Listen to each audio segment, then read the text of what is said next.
I'm a 31-year-old woman from Oregon, and this happened when I was 28, back in early 2021. The memory still makes my hands shake when I think about it. During those strange months when the world was trying to figure out what normal meant again, I found myself in countless deep conversations with friends about safety, trust, and the uncomfortable truths we navigate as women. One particular evening stands out.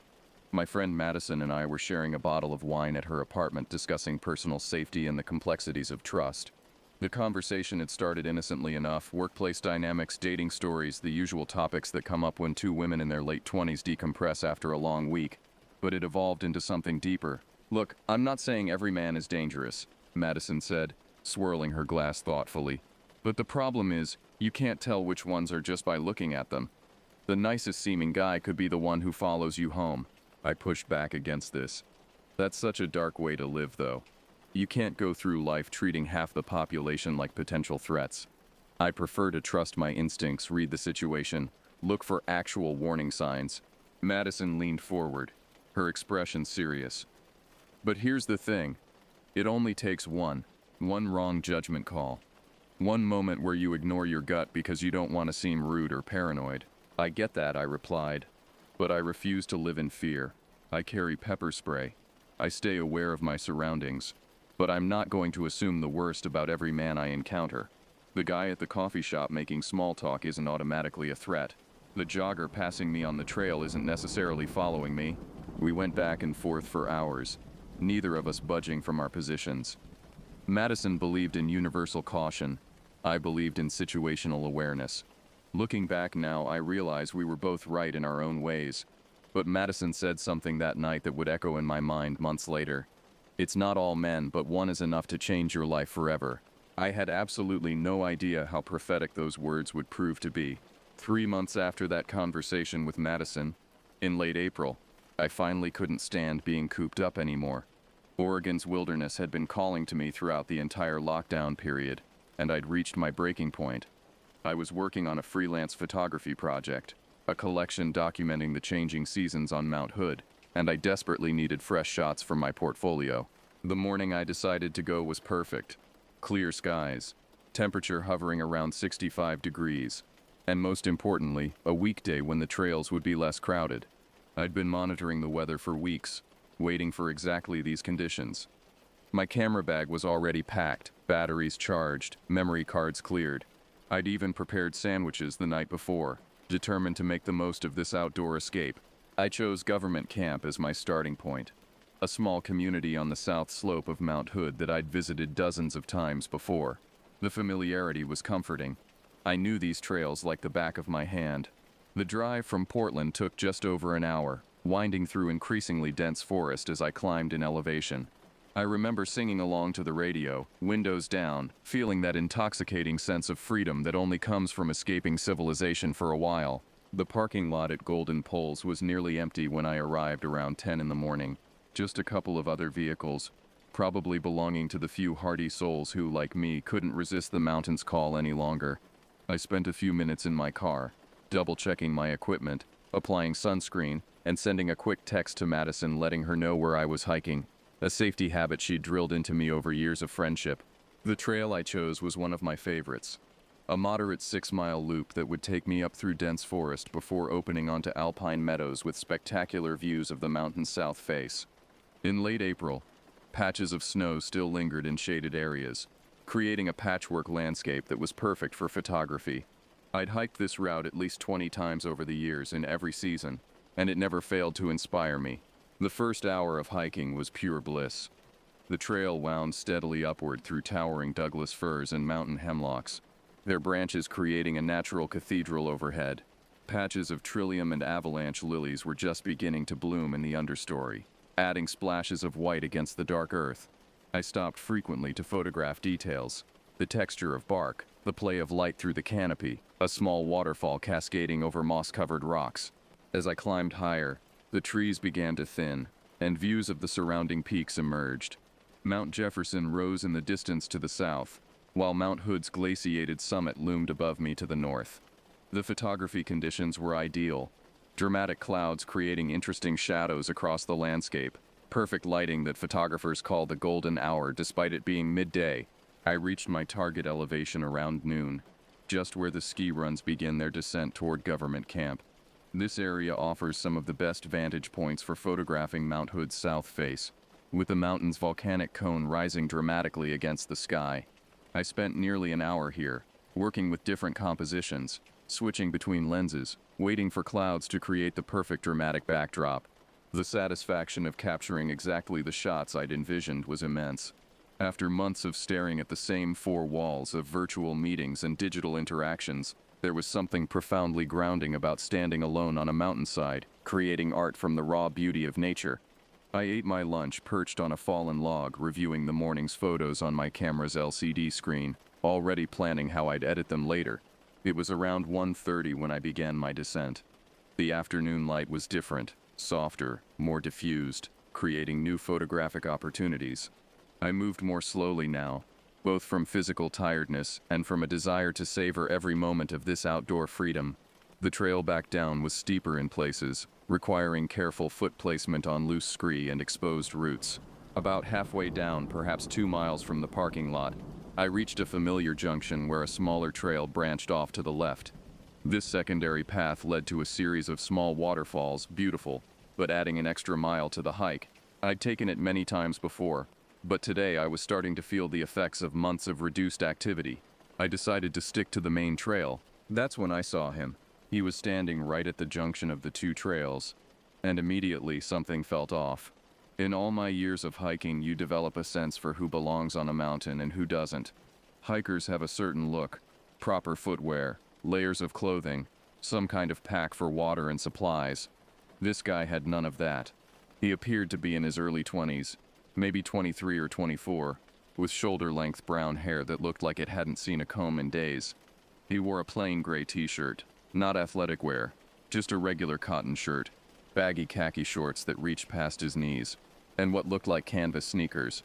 No backpack, no water bottle, not even a baseball cap for sun protection. He looked like someone who'd wandered out of a suburban shopping mall and somehow ended up on a mountain trail. But it wasn't just his inappropriate attire that caught my attention. It was his positioning. He was standing perfectly still, right in the middle of the trail junction, not looking at the scenery, or checking a phone, or doing any of the things people normally do when they pause on a trail. He was just standing there, facing slightly away from me, but positioned in such a way that I'd have to pass within a few feet of him to continue down the main trail. As I approached, he turned to look at me, and we made eye contact. His eyes were a pale blue, almost gray, and there was something in his expression that I couldn't quite read. Not quite a smile, not quite blank. Something in between that made me unconsciously tighten my grip on my camera strap. I gave him the polite, closed-mouth smile that hikers exchange when passing on trails, acknowledging another human's presence without inviting conversation. But instead of returning the gesture and moving aside, he continued to stare at me with that unreadable expression. "Afternoon," I said quietly, moving to pass him on the right side of the trail. "Does this trail go up the mountain?" he asked suddenly, his voice higher pitched than I'd expected, with an almost childlike quality that didn't match his appearance. I paused, maintaining a safe distance. "No, but it connects to trails that do. The main summit trail is about a quarter mile that way." I pointed behind him, clearly marked with signs. "Oh," he said, but didn't move. Just continued standing there, blocking the trail junction. "Well, good luck," I said, taking a step to move around him. "Hey, wait." His voice was different now, more urgent. "I think that's my bag." I stopped, confused. "What?" He pointed at my backpack. "That backpack. It's mine. I've been looking for it all afternoon." The absurdity of the statement actually made me laugh, just a short, nervous exhale of disbelief. "No, this is definitely my backpack. I've had it for years." No, he insisted, taking a step toward me. I instinctively stepped back, maintaining the distance between us. "I'm certain that's mine. I left it up here this morning when I was hiking." Every internal alarm bell I possessed started ringing simultaneously. This wasn't confusion or a misunderstanding. This was something else entirely. The backpack on my shoulders was a distinctive purple and gray REI pack that I'd bought 3 years ago. It had my name embroidered on the top flap, Maddie in bright yellow letters that my mother had added as a Christmas gift. It was also currently filled with thousands of dollars worth of camera equipment that made distinctive clinking sounds when I moved. Look, I said, keeping my voice steady despite the adrenaline now flooding my system. There must be some confusion. This is definitely my bag. It has my name on it. I shifted my shoulder to show him the embroidered name, though I was careful not to take the pack off or turn my back to him. He leaned forward, squinting at the clearly visible letters as if they were written in microscopic print. Then his face shifted into an expression of hurt disappointment, like a child who'd been unfairly scolded. "Why would you do that?" he asked, his voice taking on a wounded quality. "Why would you put your name on my bag?" That's when I knew with absolute certainty that this was not going to end well. This wasn't a prank, wasn't a misunderstanding, wasn't someone with cognitive difficulties who genuinely thought they'd lost a backpack. This was something calculated, something predatory, dressed up in the costume of confusion. "I'm sorry, but I need to go," I said, forcing my voice to remain polite even as every instinct screamed at me to run. "I hope you find your actual backpack." I turned and started walking down the trail, my pace quick but not quite running, trying to project confidence rather than fear. For a few blessed seconds, I heard nothing but my own footsteps on the dirt trail and the distant sound of wind in the trees. Then I heard it, the distinctive crunch of footsteps behind me, matching my pace. My mind raced through options as I continued walking. The parking lot was still at least 2 miles away. 30 minutes at a normal pace, maybe 20 if I pushed it. But running would mean turning this into a chase, and he was younger, possibly faster. My phone was in my backpack side pocket, but stopping to get it would let him close the distance. The pepper spray on my keychain was in the front pocket of my pack, accessible, but I'd have to stop and dig for it. "Hey," he called out, his voice casual, almost friendly. "I'm not trying to scare you or anything. I just want my backpack back." I didn't respond, just kept walking, my ears straining to gauge the distance between us by the sound of his footsteps. He was maybe 15 feet behind me, maintaining a steady distance, close enough to be threatening, far enough that he could claim he was just happening to walk the same direction. "This is really frustrating," he continued, his tone shifting to something more aggrieved. "I don't understand why you're being so difficult about this. Just admit you made a mistake. We all make mistakes." The trail here was particularly cruel, a series of switchbacks descending through dense forest. Each turn meant losing sight of what was behind me, creating moments of blind vulnerability. My breathing was getting heavier, not from exertion but from the effort of controlling my rising panic. "You know what I think." His voice was getting louder now, more aggressive. "I think you found my backpack up there and decided to keep it. That's theft. You're a thief." I wanted to scream at him, to tell him exactly what I thought of his transparent manipulation, but I knew engaging would only encourage him. Instead, I used the next switchback as cover to quickly unzip my backpack's front pocket and grab my keys with the pepper spray attached. The small canister felt reassuringly solid in my palm as I transferred it to my jacket pocket. "Oh, now you're ignoring me." His footsteps quickened slightly, closing the gap between us to maybe 10 feet. "That's really mature. Really showing your true character here." The forest felt oppressively quiet around us, as if nature itself was holding its breath. No bird songs, no rustling of small animals in the underbrush, just our footsteps and his increasingly agitated voice. The trees pressed in on both sides of the trail, creating a tunnel of green that blocked out much of the afternoon sunlight. In any other circumstance, this would have been peaceful, beautiful even. Now it felt like a trap. "You must think you're really clever," he continued, his tone oscillating between anger and that strange, hurt quality from before, taking advantage of someone who's lost and confused. "What kind of person does that?" My hand closed around the pepper spray in my pocket, thumb finding the safety tab. I'd never had to use it before, had only bought it because Madison had insisted. "You never know," she'd said. God, how right she'd been. The trail widened slightly as we descended, and I risked a glance over my shoulder. He was closer than his footsteps had suggested, maybe 8 feet now, and his expression had changed. The confused, hurt look was gone, replaced by something focused and intent. His pale eyes were fixed on me with an intensity that made my skin crawl.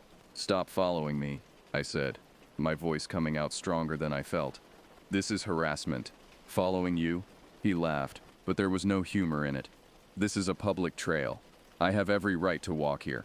Besides, you have something that belongs to me." I pulled out the pepper spray, holding it visible but not quite pointing it at him yet. "Stay back, I'm warning you." His reaction was unexpected.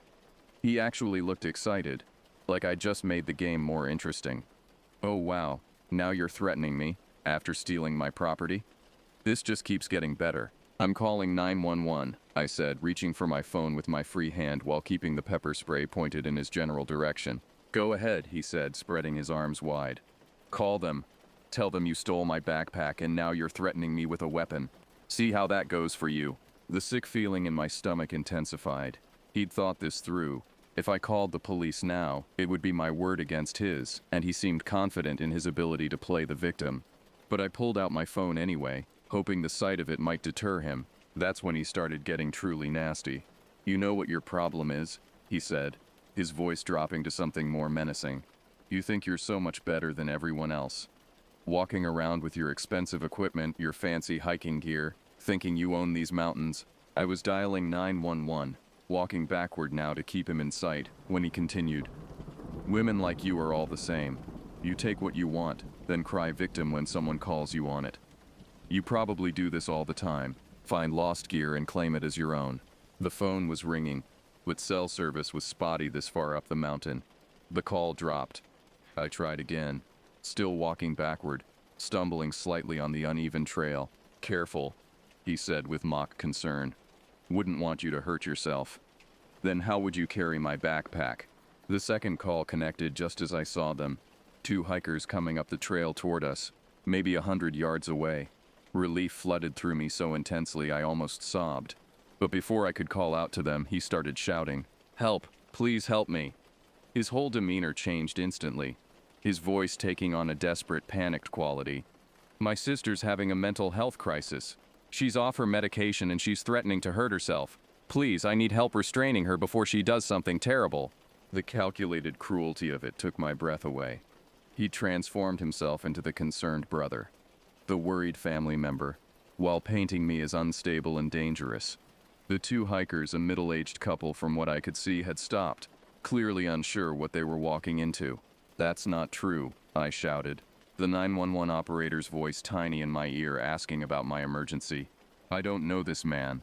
He's been following me and harassing me." But he was already jogging toward the couple, his body language radiating distress and concern. "She's my sister Emma," he called to them, and the use of a specific name, even a false one, somehow made his lie sound more credible. "She's bipolar, stopped taking her meds last week. She attacked me earlier and stole my backpack. Please, I just want to get her help." The couple looked between us, clearly trying to assess the situation. The woman took a step back while the man stepped forward, his hands raised in a calming gesture. "Everyone just stay calm," the male hiker said. "Let's figure this out." That's when everything happened at once. Maybe he saw his opportunity slipping away. Maybe he realized the hikers were going to side with me once they heard my side. Maybe he just lost control.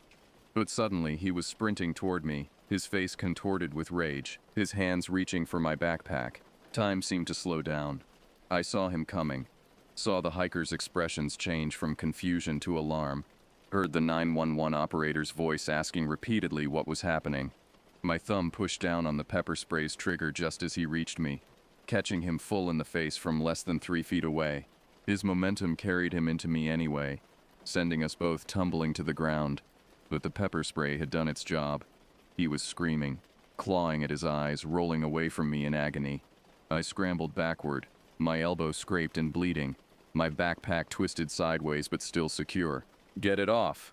Get it off!" he was screaming, his hands rubbing frantically at his eyes, making it worse. The 2 hikers had run up to us.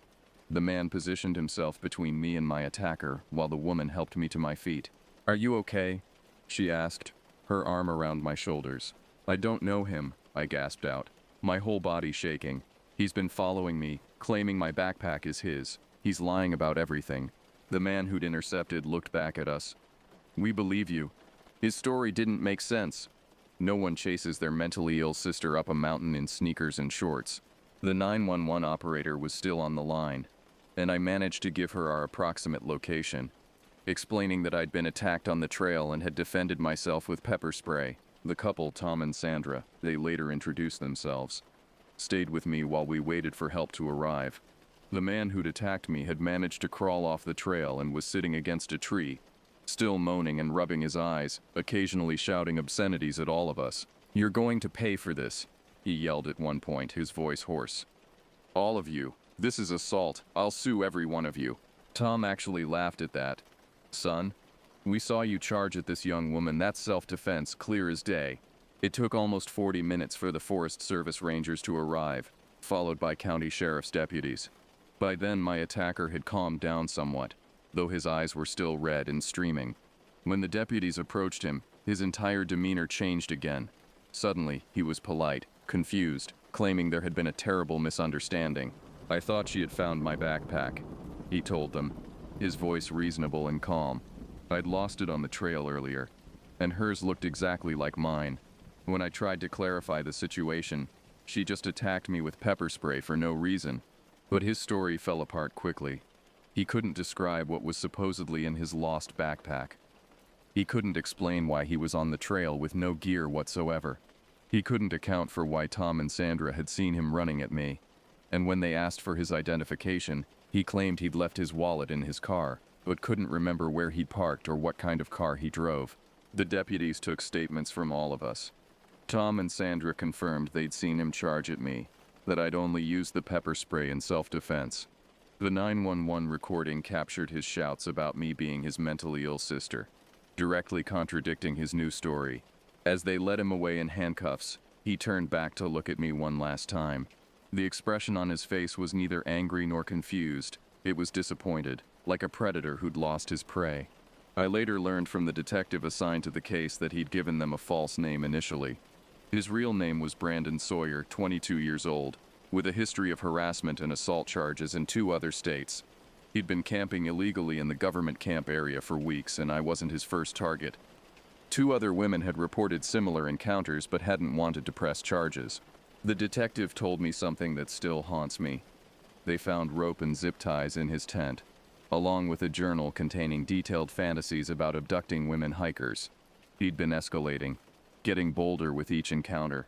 If Tom and Sandra hadn't appeared when they did, if I hadn't had that pepper spray, if any one of a dozen small things had gone differently, I testified at his trial 6 months later. He was convicted of attempted assault, harassment, and making false statements to police. The judge gave him 3 years, which seemed both too much and not nearly enough. He'll be out soon, if he isn't already. I still hike. I refuse to let one predator steal my love of the mountains. But I hike differently now. I carry a larger canister of pepper spray and a personal GPS beacon. I never use earbuds on trails. I trust my instincts immediately and completely. If something feels wrong, I act on it without worrying about being polite or seeming paranoid. Most importantly, I learned that Madison was right. It's not all men, but it only takes one. One person who sees an opportunity in isolation. One predator who knows how to manipulate social norms to their advantage. One moment of letting politeness override instinct. The mountains are still beautiful. The trails still call to me. But now I know that sometimes the most dangerous animal you can encounter in the wilderness walks on 2 legs and knows exactly how to seem harmless until it's too late.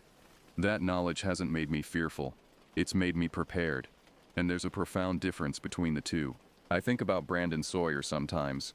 Wonder where he is now. Whether he's found new hunting grounds. I think about the women who might encounter him next. Hoping they have their own pepper spray. Their own Tom and Sandra. Their own fierce refusal to be a victim. But mostly I think about that moment when I heard his footsteps behind me and knew with absolute certainty that I was in danger. That instinct, that animal awareness that we've been taught to suppress in favor of social nicety, saved my life that day. Trust it. Always trust it.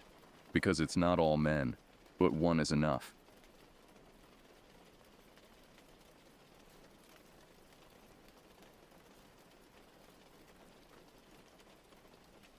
You never really know silence until you've spent your first night alone in the Nicolet-Chequamegon National Forest. I'm telling you this now because you need to understand that what happened to me, what I saw, what hunted me, it all started with that silence. The kind that presses against your eardrums and makes you hear your own heartbeat like thunder.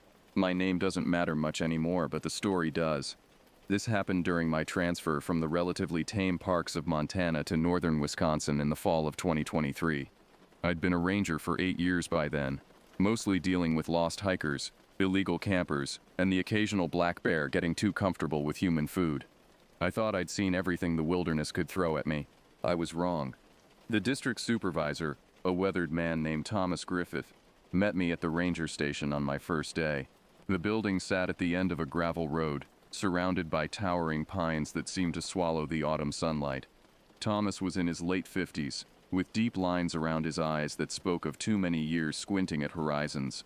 He didn't smile when he shook my hand. "You read the incident reports I sent?" he asked, skipping any pleasantries. "Most of them. Seems like standard stuff.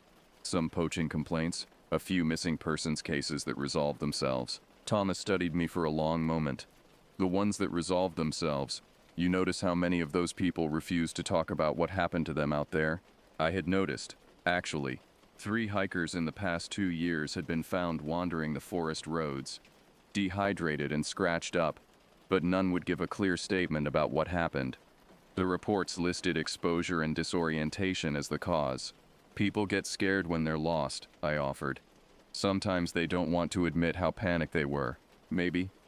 Thomas turned and walked toward the station door. "Come on. I'll show you your patrol area." Inside, the station had that peculiar smell of old wood and coffee that seems universal to ranger outposts.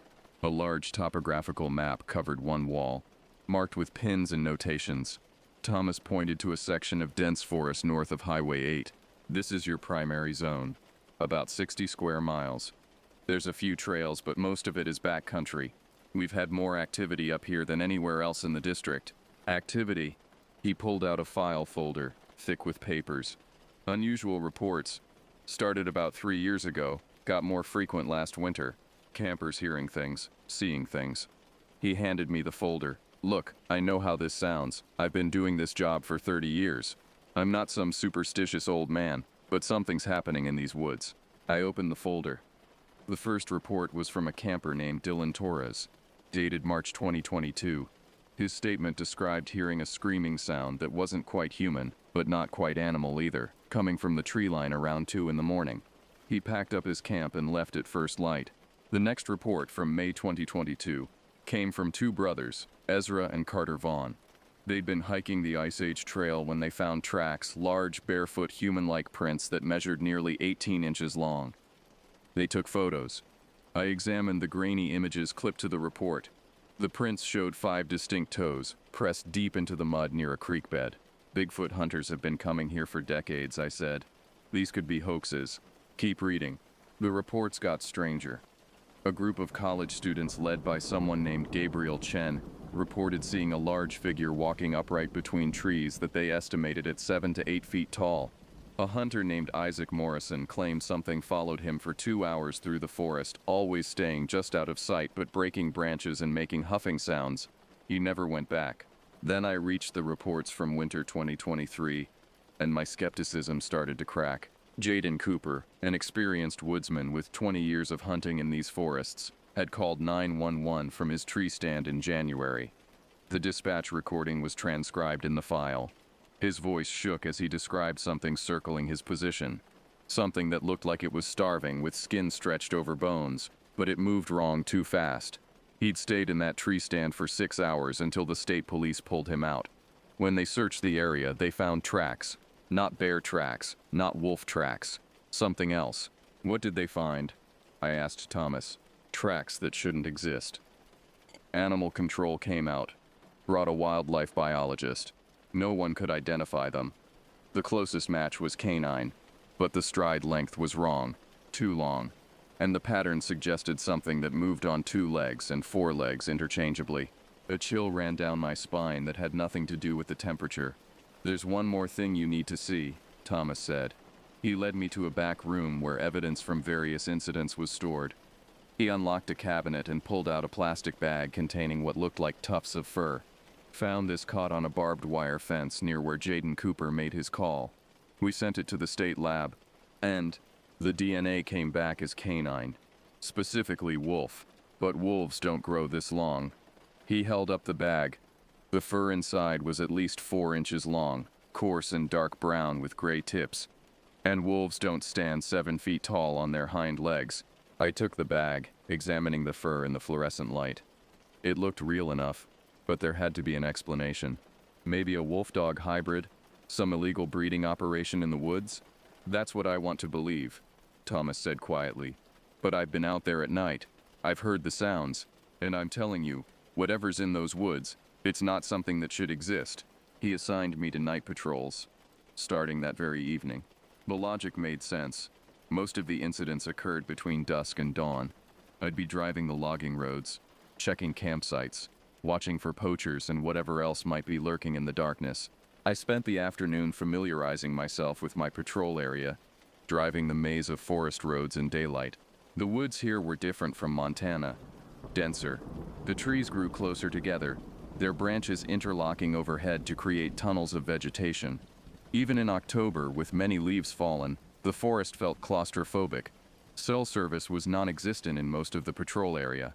I'd be relying on the ranger station's radio system, which Thomas admitted was temperamental at best. As sunset approached, I felt the first real flutter of nervousness. I loaded my gear into the patrol truck, flashlight, first aid kit, flares, and a Remington 870 shotgun that Thomas insisted I keep within reach. We're authorized to carry for dangerous wildlife, he said, and I'm classifying whatever's out there as dangerous wildlife until someone tells me different. The sun dropped below the tree line at 6:47 p.m. I started my patrol at 7, pulling out of the station onto the dark gravel road. My headlights cut through the gathering darkness, illuminating the endless corridor of trees on either side. The radio crackled. Unit 7, this is base. Radio check. Base, this is Unit 7. I read you clearly. Good. Stay alert out there. We've had some reports today from hikers near Water Thrower Lake. They said they found something strange. What kind of strange? Thomas's voice carried an edge I hadn't heard before. They found a campsite. Tent torn to pieces. Looked like something dragged it into the woods. But here's the thing. There's no record of anyone permitted to camp in that area. And whoever was there, they left in a hurry, left their gear, their food, everything. Coordinates. He read them off. And I plotted the route. 20 minutes northeast, deep in the backcountry where the logging roads petered out into hiking trails. I'm heading there now, I said. Be careful. And keep your radio on. The drive took me deeper into the forest than I'd gone during the day.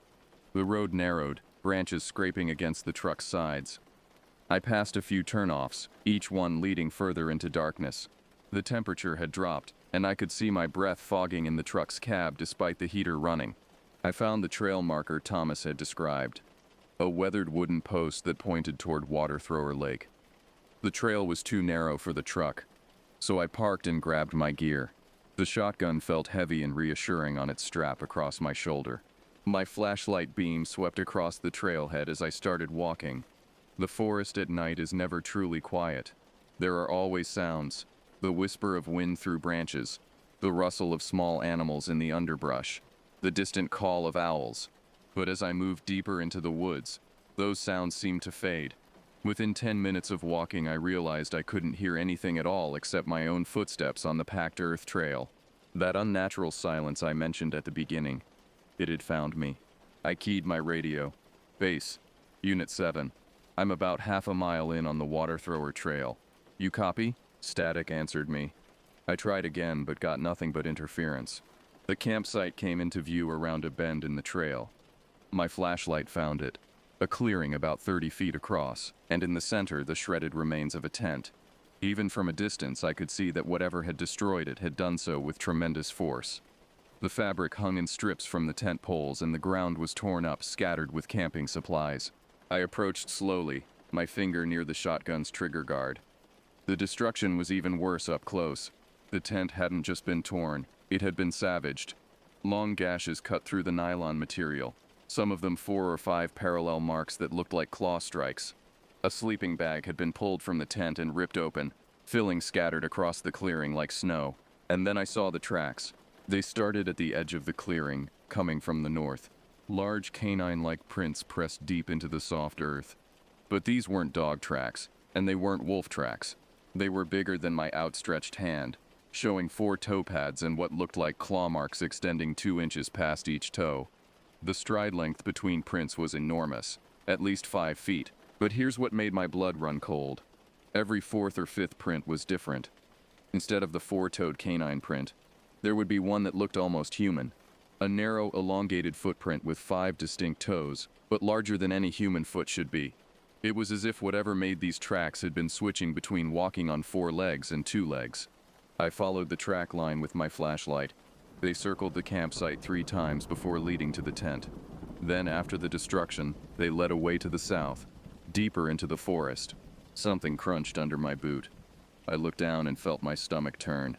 It was a phone, an iPhone with a shattered screen, the case covered in long scratches.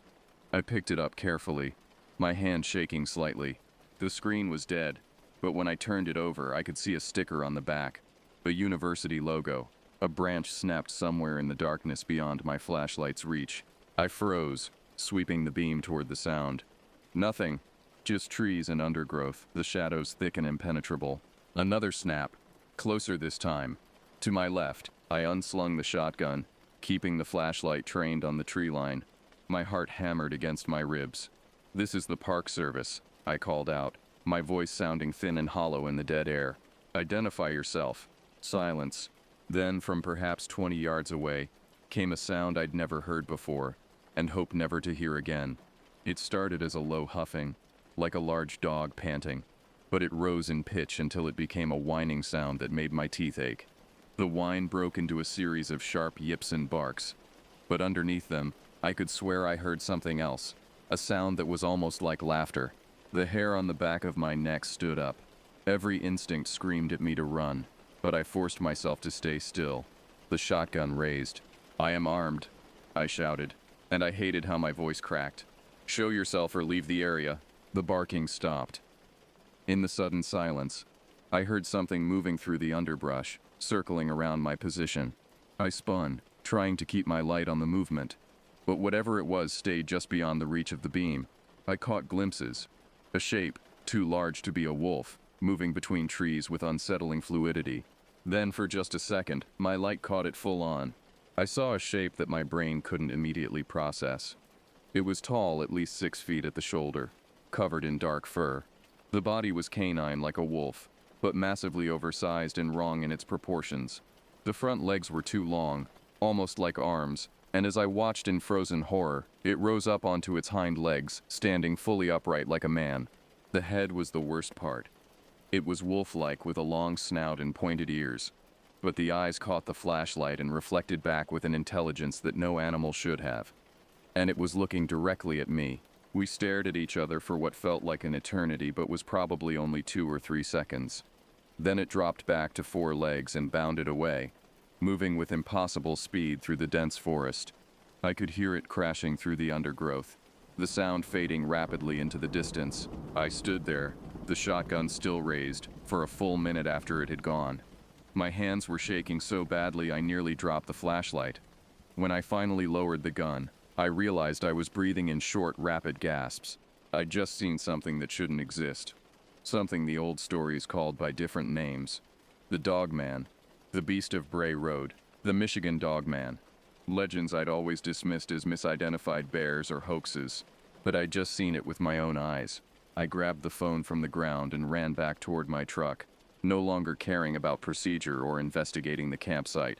I needed to get out of these woods. I needed to tell Thomas what I'd seen. The trail seemed longer on the way back, and every shadow looked like it might be hiding something with yellow eyes and too many teeth. When I finally reached my truck, I locked the doors immediately and started the engine with trembling hands. The radio crackled to life as soon as I got closer to the main road. "Unit 7, this is base. We've been trying to reach you. What's your status?" I keyed the mic, and for a moment I didn't know what to say. "How do you report something like this?" "Base, I found the campsite. It's destroyed." And say again, Unit 7. I took a deep breath. "Thomas, there's something in these woods. Something big. I saw it. The old stories, they're real." A long pause. Then, "Get back to base. Now. We need to talk." As I drove back through the dark forest roads, my headlights occasionally catching the reflected eyes of normal animals in the tree line, I couldn't shake the feeling that I was being watched. that somewhere in the darkness behind me, something was keeping pace with my truck, running on 4 legs that could become 2, watching me with eyes that were far too human for comfort. I'd been a ranger for 8 years.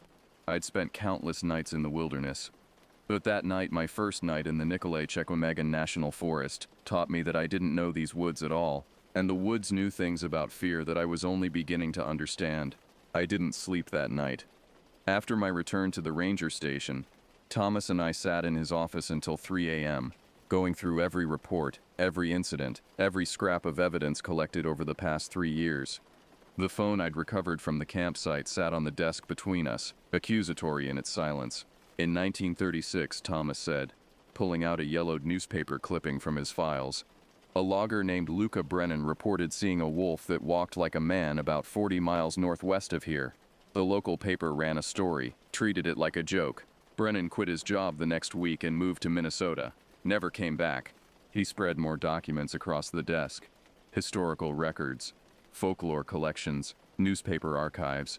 The pattern went back over a century. Sightings of large wolf-like creatures walking upright, mysterious attacks on livestock, hunters who disappeared and were never found, or who stumbled out of the woods days later, refusing to speak about what they'd seen. Every few years it quiets down, Thomas continued, sometimes for a decade or more. Then it starts again. We're in an active period now. He looked at me with tired eyes. And you just became one of the few people to see it up close and live to talk about it. What about the people who don't live to talk about it? I asked quietly. He didn't answer right away. Instead, he pulled out another file. This one marked restricted in red letters.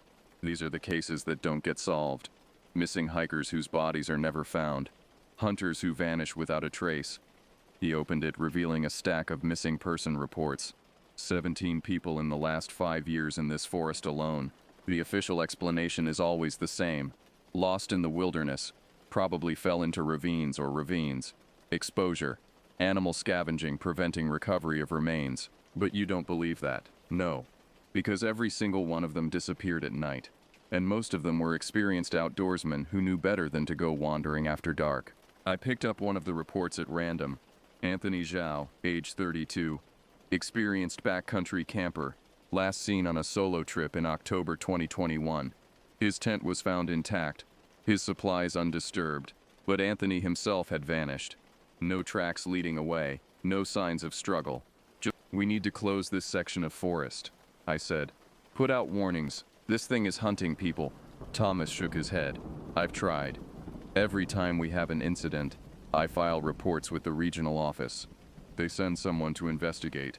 They find nothing, and life goes on. The state can't shut down thousands of acres of forest because of unverified animal sightings.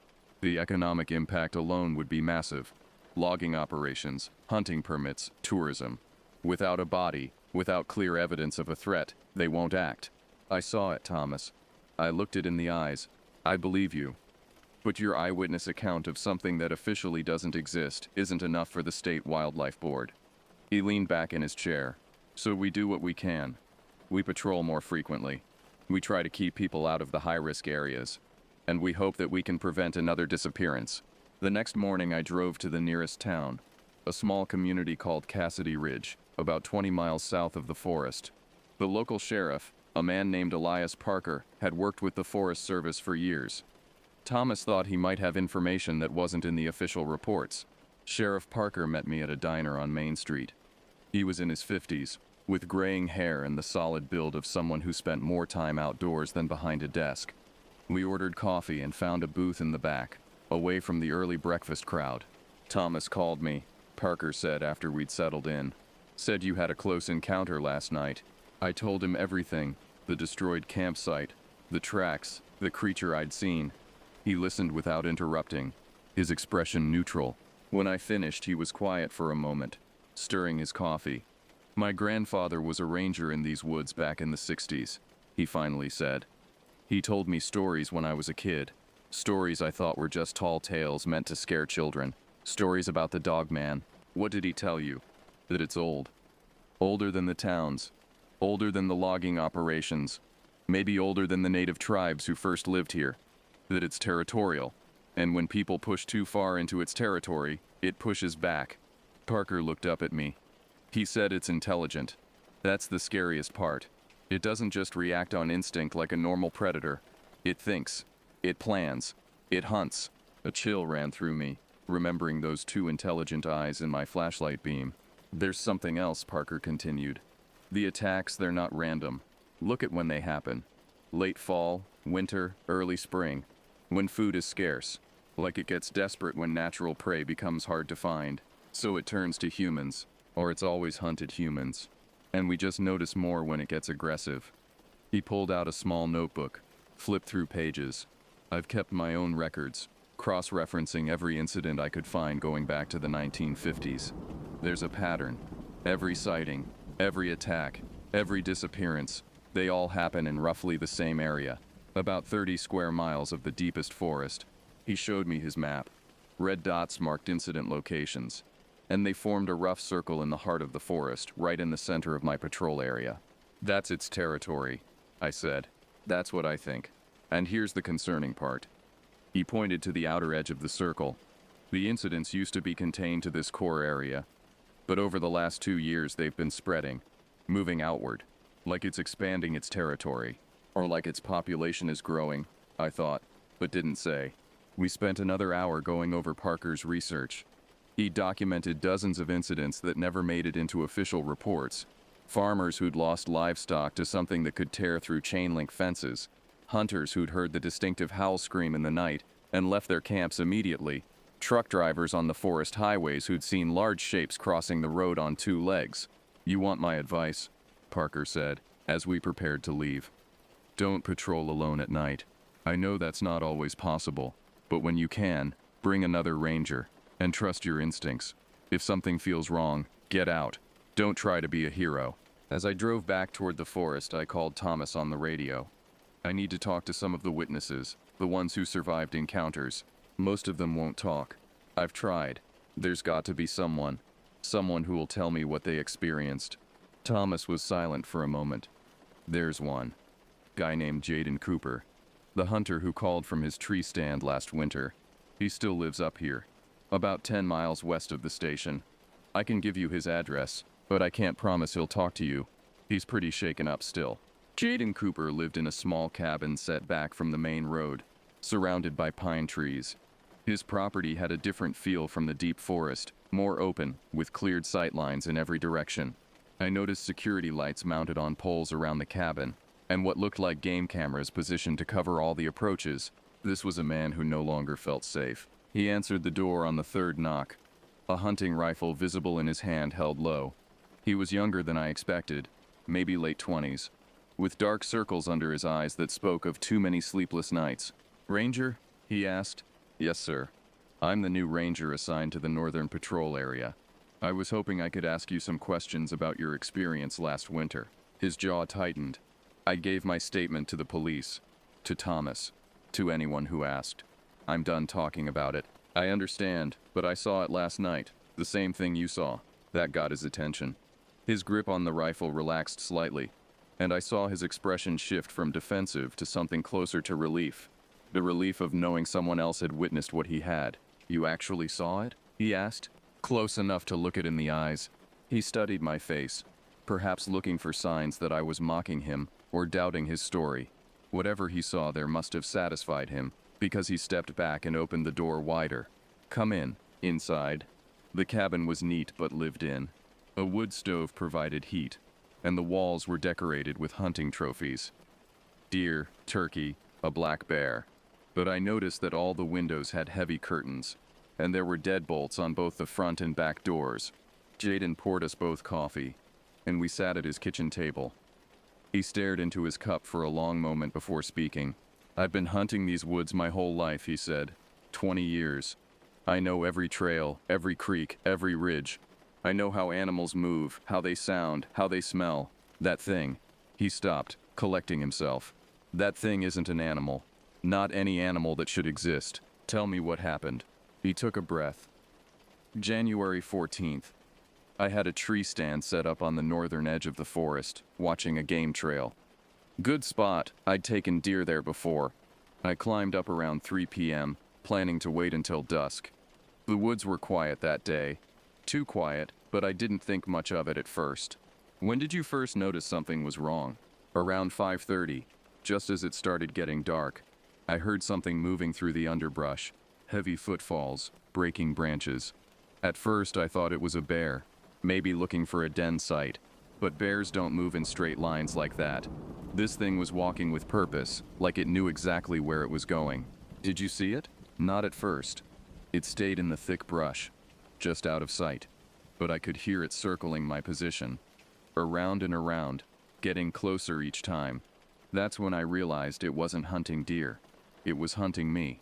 The fear in his voice was real and fresh, like he was reliving that afternoon. I stayed quiet, stayed still. That's what you're supposed to do with predators. Don't make yourself a target. But it didn't matter. This thing knew I was there. It kept circling, and then it started making sounds. What kind of sounds? At first, huffing and snorting, like a dog. Then it started howling, but not like any wolf or coyote I've ever heard. It was too deep, too loud, and it had this weird quality to it, almost like it was trying to form words. He looked at me. I know how crazy that sounds. I believe you. It got dark, and I thought about trying to climb down and make a run for my truck, but I could still hear it out there, moving through the trees.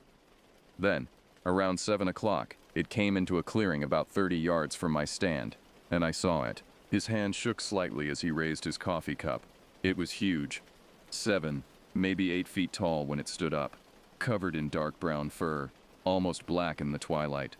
The body was wrong, like a wolf, but the proportions were all messed up. The front legs looked almost human, with these long, grasping fingers at the end. And the face, he shuddered.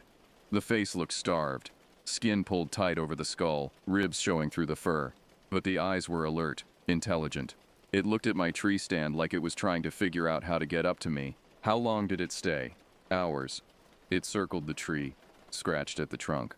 At one point, it stood on its hind legs and reached up. Its claws were about 10 feet off the ground. I'm up at 15 feet, and I swear it was trying to calculate if it could jump high enough to reach me. That's when you called 911. Around 9 p.m. My phone had been dying all day, and I knew I might not get another chance. I told them where I was and that something was trying to kill me. The dispatcher probably thought I was drunk or having a mental breakdown, but she sent state police anyway. When did it leave? Not until I heard the sirens. The thing's ears pricked up, and it looked toward the sound of the approaching vehicles. Then it dropped to 4 legs and ran. Moved fast, faster than any wolf or bear. It disappeared into the forest like a shadow. We sat in silence for a moment. Finally, I asked the question I'd been dreading. Have you seen it since? No. But I hear it sometimes at night. That howling. It's out there, in the deep woods. And I think... He paused. I think there's more than one. What makes you say that? Because that howl I heard. Sometimes I hear it answered. From different directions. Like they're communicating. He looked at me with haunted eyes. I used to love these woods. Now I won't go in after dark. I won't even walk to my mailbox without my rifle. Before I left, Jaden showed me something else. Photos he'd taken from his tree stand using a telephoto lens. They were grainy, taken in low light, but they showed a large shape moving between trees. In one image you could make out a profile, something that looked canine but walked upright. The proportions were wrong for any known animal.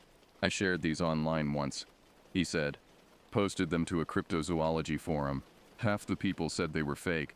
The other half said I'd probably seen a bear standing up. But I know what I saw, and now you know too. As I drove away from Jaden's cabin, the afternoon sun casting long shadows through the forest, I felt the weight of knowledge settling on me. This wasn't a case of mistaken identity or exaggerated tales. Something was hunting in these woods. Something that walked the line between animal and something else entirely. And I had 5 more nights of patrols ahead of me that week, alone in the dark in its territory. That evening, before my next patrol, I sat in the ranger station cleaning my shotgun. Thomas watched me from across the room. Load it with slugs, he said. Not buckshot. If you have to shoot, you want maximum stopping power. I looked at him. You really think this thing can be stopped? I don't know, but I'd rather you have the best chance possible if it comes to that. He handed me a box of shells. Then keep your radio on, no matter what. If something happens, I want to know about it before. He stopped. Before what? before you become another missing person report. The next 3 nights passed in tense routine. I patrolled the forest roads, checked campgrounds, investigated reports of suspicious activity, but I saw nothing unusual. No tracks, no destroyed campsites, no glimpses of anything that shouldn't exist. The forest seemed normal, almost peaceful, and that worried me more than anything. Predators don't just disappear. They watch, they wait, they learn their prey's patterns. On the 4th night, everything changed. I'd started my patrol at 8 p.m., later than usual because of a department meeting that ran long. The October air had turned bitter, promising an early winter. My breath fogged in the truck's cab as I drove north on Logging Road 347, a rutted track that wound deep into the forest. This road led to several primitive campsites that were technically closed for the season, but we'd had reports of squatters camping illegally in the area. The radio crackled. Unit 7 base, we've got a 911 call about screaming heard near the old fire tower on Branson Ridge. Can you respond? I checked my map. Branson Ridge was about 20 minutes northwest of my current position, in the heart of what Sheriff Parker had called the creature's territory. Copy that, base. Responding now. Be careful. Caller said it sounded like someone in distress. The old fire tower dated back to the 1950s. A wooden structure that had been abandoned for decades after newer technology made it obsolete. It stood on one of the highest points in the forest, accessible only by an overgrown trail that was barely passable even in a 4-wheel drive vehicle. I followed the winding road up the ridge, my headlights cutting through the darkness. The trees here were older, larger, their branches forming a canopy that blocked out even the starlight. Twice I had to stop and clear fallen branches from the path. The forest felt oppressively close, like it was trying to swallow the road entirely. The trailhead to the fire tower appeared in my headlights, a weathered sign and a chain barrier that was supposed to keep vehicles out. The chain had been cut. Fresh tire tracks led up the trail. I keyed my radio. Base, Unit 7. Someone's driven up to the fire tower. Chain barrier has been cut. Proceeding on foot. Copy. Keep your radio on. I grabbed my gear. Flashlight, shotgun, first aid kit, and started up the trail. The beam of my flashlight swept back and forth, illuminating the narrow path through the trees. The tire tracks were clear in the soft earth, made by something with large knobby treads. A truck or SUV, probably within the last few hours. The trail climbed steeply, switching back and forth up the ridge. My breath came hard from the exertion and the altitude. Around me, the forest was absolutely silent. No night birds, no small animals rustling in the undergrowth. Just the sound of my footsteps and my own breathing. After about 15 minutes of climbing, the trees opened up into a clearing, and I saw the fire tower. It was a skeletal structure of weathered wood, rising about 50 feet above the ground. A ladder led up to an enclosed observation platform at the top, and parked at the base of the tower was a black Jeep Wrangler, its engine still ticking as it cooled. I approached carefully, the shotgun held ready. The Jeep's doors were unlocked, the interior empty except for some camping gear and fast food wrappers. I checked the registration in the glove box. The vehicle belonged to someone named Lincoln Walsh, with an address in Madison. Base, Unit 7. I found a vehicle registered to Lincoln Walsh, Madison address. No sign of the owner yet. Copy. We'll run the name. I circled the tower, my flashlight revealing nothing unusual at ground level. Then I looked up at the observation platform. A pale glow flickered up there, candlelight or a flashlight, moving behind the dusty windows. Hello, I called out. Park Ranger, is everything okay up there? No response. But the light stopped moving. Sir or ma'am, I need you to come down. This structure is off limits and dangerous. Still nothing. I approached the ladder and looked up. The rungs were old and weathered, some of them showing signs of rot. This tower hadn't been maintained in decades. I had a bad feeling about this, but I couldn't just leave. I keyed my radio one more time. Base, I'm going up to check on whoever's in the tower. If you don't hear from me in 10 minutes, send backup. Copy. Be safe. I slung the shotgun across my back and started climbing. The ladder creaked under my weight, and I tested each rung before putting my full weight on it. The higher I climbed, the more the tower swayed in the wind. About halfway up, I made the mistake of looking down and immediately regretted it. The ground seemed impossibly far away, and the darkness made it hard to judge distances. I focused on climbing, on the next rung, on reaching the platform. When I finally pulled myself up onto the platform, I found myself in a small enclosed room with windows on all sides. The floor was littered with debris, old papers, broken glass, animal droppings, and in the center of the room, set up on a makeshift table made from crates, was a laptop computer connected to a portable battery pack. Next to it were notebooks, cameras, and recording equipment, but no person. I swept my flashlight around the room. There was nowhere to hide in the small space. Whoever had been up here was gone. Then I saw the trapdoor. On the far side of the platform, a section of the floor had been cut away, creating an opening about 3 feet square. I approached carefully and shone my light down into it.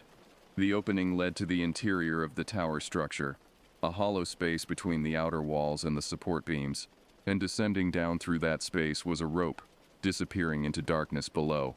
"What the hell?" I muttered. I examined the laptop. It was still running, the screen showing what looked like audio analysis software. Multiple waveforms were displayed, and I could see timestamps going back several days. Someone had been recording sounds from up here. I noticed a video camera mounted on a tripod pointing out one of the north-facing windows. Its screen showed it was actively recording. I rewound the footage and watched. The timestamp showed 7:45 p.m., just 20 minutes ago. In the grainy low-light footage, I could see the clearing below the tower and the forest beyond. For about 30 seconds, nothing happened. Then something moved at the edge of the frame. A large shape emerged from the tree line, walking on 4 legs. Even in the poor quality video, I could see it was huge, easily the size of a bear, but the proportions were wrong. It moved with a strange loping gait, its front legs swinging forward almost like arms. It circled the jeep below, sniffing at the doors and tires. Then it stopped and looked up directly at the camera. The low-light sensor caught a glint of reflected light from its eyes, and I felt my stomach drop. Those eyes looked too human, too aware. The creature stood up on its hind legs, and in that position, it was easily 7 feet tall. It tilted its head, studying the tower above. Then it dropped back to 4 legs and disappeared into the forest as quickly as it had arrived. The timestamp showed 7:48 p.m. 3 minutes later, someone had cut out of the tower through the trapdoor and descended via rope, abandoning all their equipment. Whatever Lincoln Walsh had come here to document, he'd finally seen it. And it had scared him so badly he'd fled without even grabbing his laptop. I needed to find him. I keyed my radio. Base, Unit 7. Subject may be on foot in the forest near the fire tower. He left all his equipment behind and exited via emergency means. I'm going to search the area. Negative, Unit 7. It's too dangerous. Come back down and we'll organize a search at first light. Base, this guy could be injured or lost. I can't just leave him out there. Thomas's voice came on, more forceful. That's an order. Return to your vehicle now. We'll use the helicopter at dawn. I looked at the laptop screen again, at that frozen image of the creature looking up at the tower, at me, somewhere out there in those dark woods. Lincoln Walsh was running from the same thing I'd seen, running in panic, probably without a flashlight or proper gear. And that thing was out there with him. I'm sorry, Base. I can't comply. I'm going after him. Unit 7. I turned off the radio. Using the rope that Walsh had left behind, I descended from the tower platform down into the internal structure. It was a tight fit, and several times I scraped my shoulders against the support beams. About 30 feet down, the rope ended at a support platform, and I could see where Walsh had kicked out a panel in the tower's siding to create an exit. Smart. It put him on the side of the tower away from the clearing, hidden from view. I squeezed through the opening and dropped the last few feet to the ground, landing in thick underbrush. My flashlight revealed scuff marks in the dirt leading east, away from the trail I'd used to ascend the ridge. I started following the trail, moving as quickly as I dared in the darkness. Walsh had been running. The stride length in the disturbed vegetation made that clear. Branches were broken at about chest height where he'd crashed through without worrying about the noise or the trail he left. But he wasn't the only thing that had passed this way. Crossing his trail at several points were those other tracks, the large canine prints that I'd seen at the destroyed campsite. The creature had been following him. I picked up my pace, my heart pounding. The trail led down the eastern slope of the ridge, through increasingly dense forest. I called out as I ran. "Lincoln Walsh, can you hear me? I'm a park ranger. I'm here to help." No answer. Just the sound of my own crashing through the underbrush. The trail opened into a ravine, where a small creek cut through the landscape. In my flashlight beam, I could see disturbed mud at the water's edge, and blood. Not much, but enough to show that Walsh had fallen here, probably cutting himself on the rocks. The tracks continued on the far side of the creek, but they were confused now, doubling back and crossing over themselves. Walsh had been lost, disoriented, stumbling through the dark forest, and then I found him. He was huddled under an overhang of rock about 100 yards downstream, his back pressed against the stone. When my flashlight found him, he screamed and tried to scramble away, slipping on the wet rocks. "It's okay," I shouted. "I'm a ranger. You're safe." He stared at me with wild eyes, and I could see he was in shock. His pants were torn, his hands were bleeding, and he was shaking violently from cold and fear. I approached slowly, keeping my voice calm. "My name is that doesn't matter. I'm with the Park Service. I found your Jeep at the fire tower. We need to get you out of here.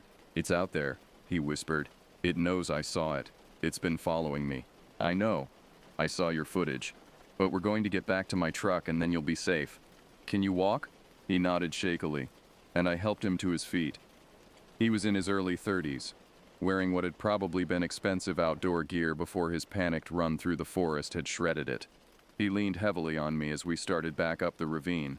"How long have you been researching it?" I asked, partly to keep him talking and focused, partly because I wanted to know. "6 months," he said through chattering teeth. "I'm a wildlife cryptozoologist. I document evidence of unknown species. I'd heard the reports from this forest, so I came up to investigate. Set up cameras, audio recorders, spent nights watching. Last week I finally caught something on camera. Just a shadow, but it was enough to make me think the stories were real. They are. Tonight was supposed to be my last night. I was packing up my equipment when I saw it. It came right into the clearing, right up to my Jeep. It looked up at me, and I swear it smiled, like it was playing with me." His voice broke. "I just ran. I didn't even think. I just knew I had to get away from there." We climbed back up toward the ridge, following the trail of broken vegetation. The forest was still eerily silent around us, and every shadow seemed to hide something threatening. We'd almost reached the base of the fire tower when I heard it. That distinctive huffing sound, somewhere off to our left. I froze, bringing up the shotgun. Lincoln grabbed my arm. "Oh God, it found us." The huffing grew louder, joined by the sound of something large moving through the underbrush. In the beam of my flashlight, I caught glimpses of movement, a dark shape pacing parallel to our position, staying just out of clear view. "Keep moving," I said. "Don't run. Don't look at it. Just keep walking toward the tower." We continued forward, but the shape kept pace with us. Then, ahead on the trail, another shape emerged from the darkness. It stood on the path, blocking our way, and in the harsh LED light, I finally saw one clearly. It was exactly as Jaden had described, a massive wolf-like creature, but wrong in every proportion. The head was too large, the front limbs too long and almost arm-like. It stood about 6 feet tall at the shoulder on all fours, its dark fur matted and streaked with scars, and when it looked at us, those eyes reflected the light with an intelligence that froze my blood. Behind us, the other one emerged from the trees. We were caught between them. "Stay behind me," I told Lincoln, shouldering the shotgun and centering it on the creature ahead. "And whatever happens, don't run." The creature in front of us tilted its head, studying the weapon pointed at it. I had the unnerving sense that it understood what the gun was, what it could do. The one behind us let out a low growl that I felt in my chest. For a long moment, nobody moved. We all stood there in the darkness, me and Lincoln, two creatures from nightmares, and the narrow trail between them. The wind picked up, carrying a smell of wet dog and something else, something rotten and wild. Then, from somewhere in the distance, I heard an engine, a vehicle, coming up the logging road toward the fire tower. Thomas had sent backup. Despite my cutting off communication, the creature in front of us heard it too. Its ears swiveled toward the sound, and it exchanged what I can only describe as a look with its companion behind us. Then, in perfect coordination, Both creatures melted back into the forest, disappearing into the shadows as if they'd never been there. I didn't lower the shotgun until I heard the vehicle pull up to the clearing and saw the emergency lights flashing through the trees. Only then did I start breathing normally again. Sheriff Parker emerged from a police SUV, his own weapon drawn. "Thomas called me when you went dark on the radio. Said you were up here chasing someone. Are you okay?" I looked at Lincoln, who was staring into the forest where the creatures had disappeared. "Define okay," I said. They took Lincoln Walsh to the hospital in town, treated him for shock, hypothermia, and minor lacerations. By the time he was released the next morning, his story had already spread among the local law enforcement and Forest Service personnel. Another sighting. Another encounter with something that shouldn't exist. But this time, we had evidence. I'd returned to the fire tower with Parker and retrieved Lincoln's equipment, laptop, cameras, audio recorders, all containing weeks of data. We brought it back to the ranger station, and Thomas, Parker, the county wildlife supervisor named Maverick Chen, and I spent the entire next day reviewing everything. The footage was extraordinary. Lincoln had captured dozens of hours of video from multiple camera angles around the fire tower. Most of it showed normal forest activity: deer, raccoons, the occasional bear. But scattered throughout were brief appearances of something else. On October 15th, at 2:43 a.m., something large moved through the clearing below the tower. It was visible for only 6 seconds before disappearing into the trees, but the size and shape were unmistakable. Too big for a wolf, too controlled in its movements. On October 19th at 11:17 p.m., the audio recorders captured a sound unlike anything in the natural world. It started as a wolf howl, but midway through it shifted into something higher pitched, almost like a human scream. The waveform analysis showed frequencies that didn't match any known canine vocalization. And then there was the footage from last night. The clearest view yet. I played it for the group 3 times, and each time the same details emerged. The creature's size, its unusual proportions, the way it stood upright and looked directly at the camera with unmistakable awareness. "This needs to go to the state," Maverick said. He was younger than the rest of us, maybe mid-30s, with the careful precision of someone trained in scientific method. "This is clear evidence of an unknown large predator in these woods. We need wildlife biologists, maybe even federal authorities. This is beyond our scope." "No," Thomas said flatly. "What do you mean, no?" "We have proof now. We can't keep sitting on this." "And say what, exactly? That we have videos of a cryptid? Do you know what happens when you bring this kind of evidence to state wildlife boards?" "I do, because I've tried. They'll analyze it, find some way to explain it as a misidentified bear or a hoax, and then they'll quietly bury the report. Meanwhile, the story leaks to the media. We get flooded with cryptid hunters and Bigfoot researchers, and the actual problem, whatever these things are, gets worse because we've drawn attention to them." "So what's your solution?" Maverick challenged. "Keep pretending they don't exist while they hunt people in our forest?"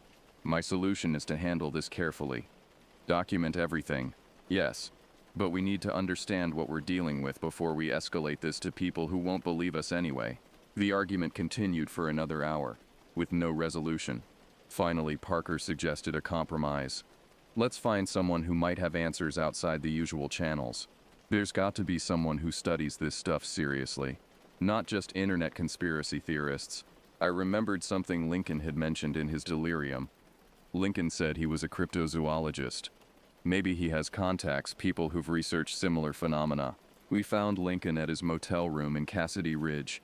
He'd recovered somewhat from his ordeal, but still looked shaken.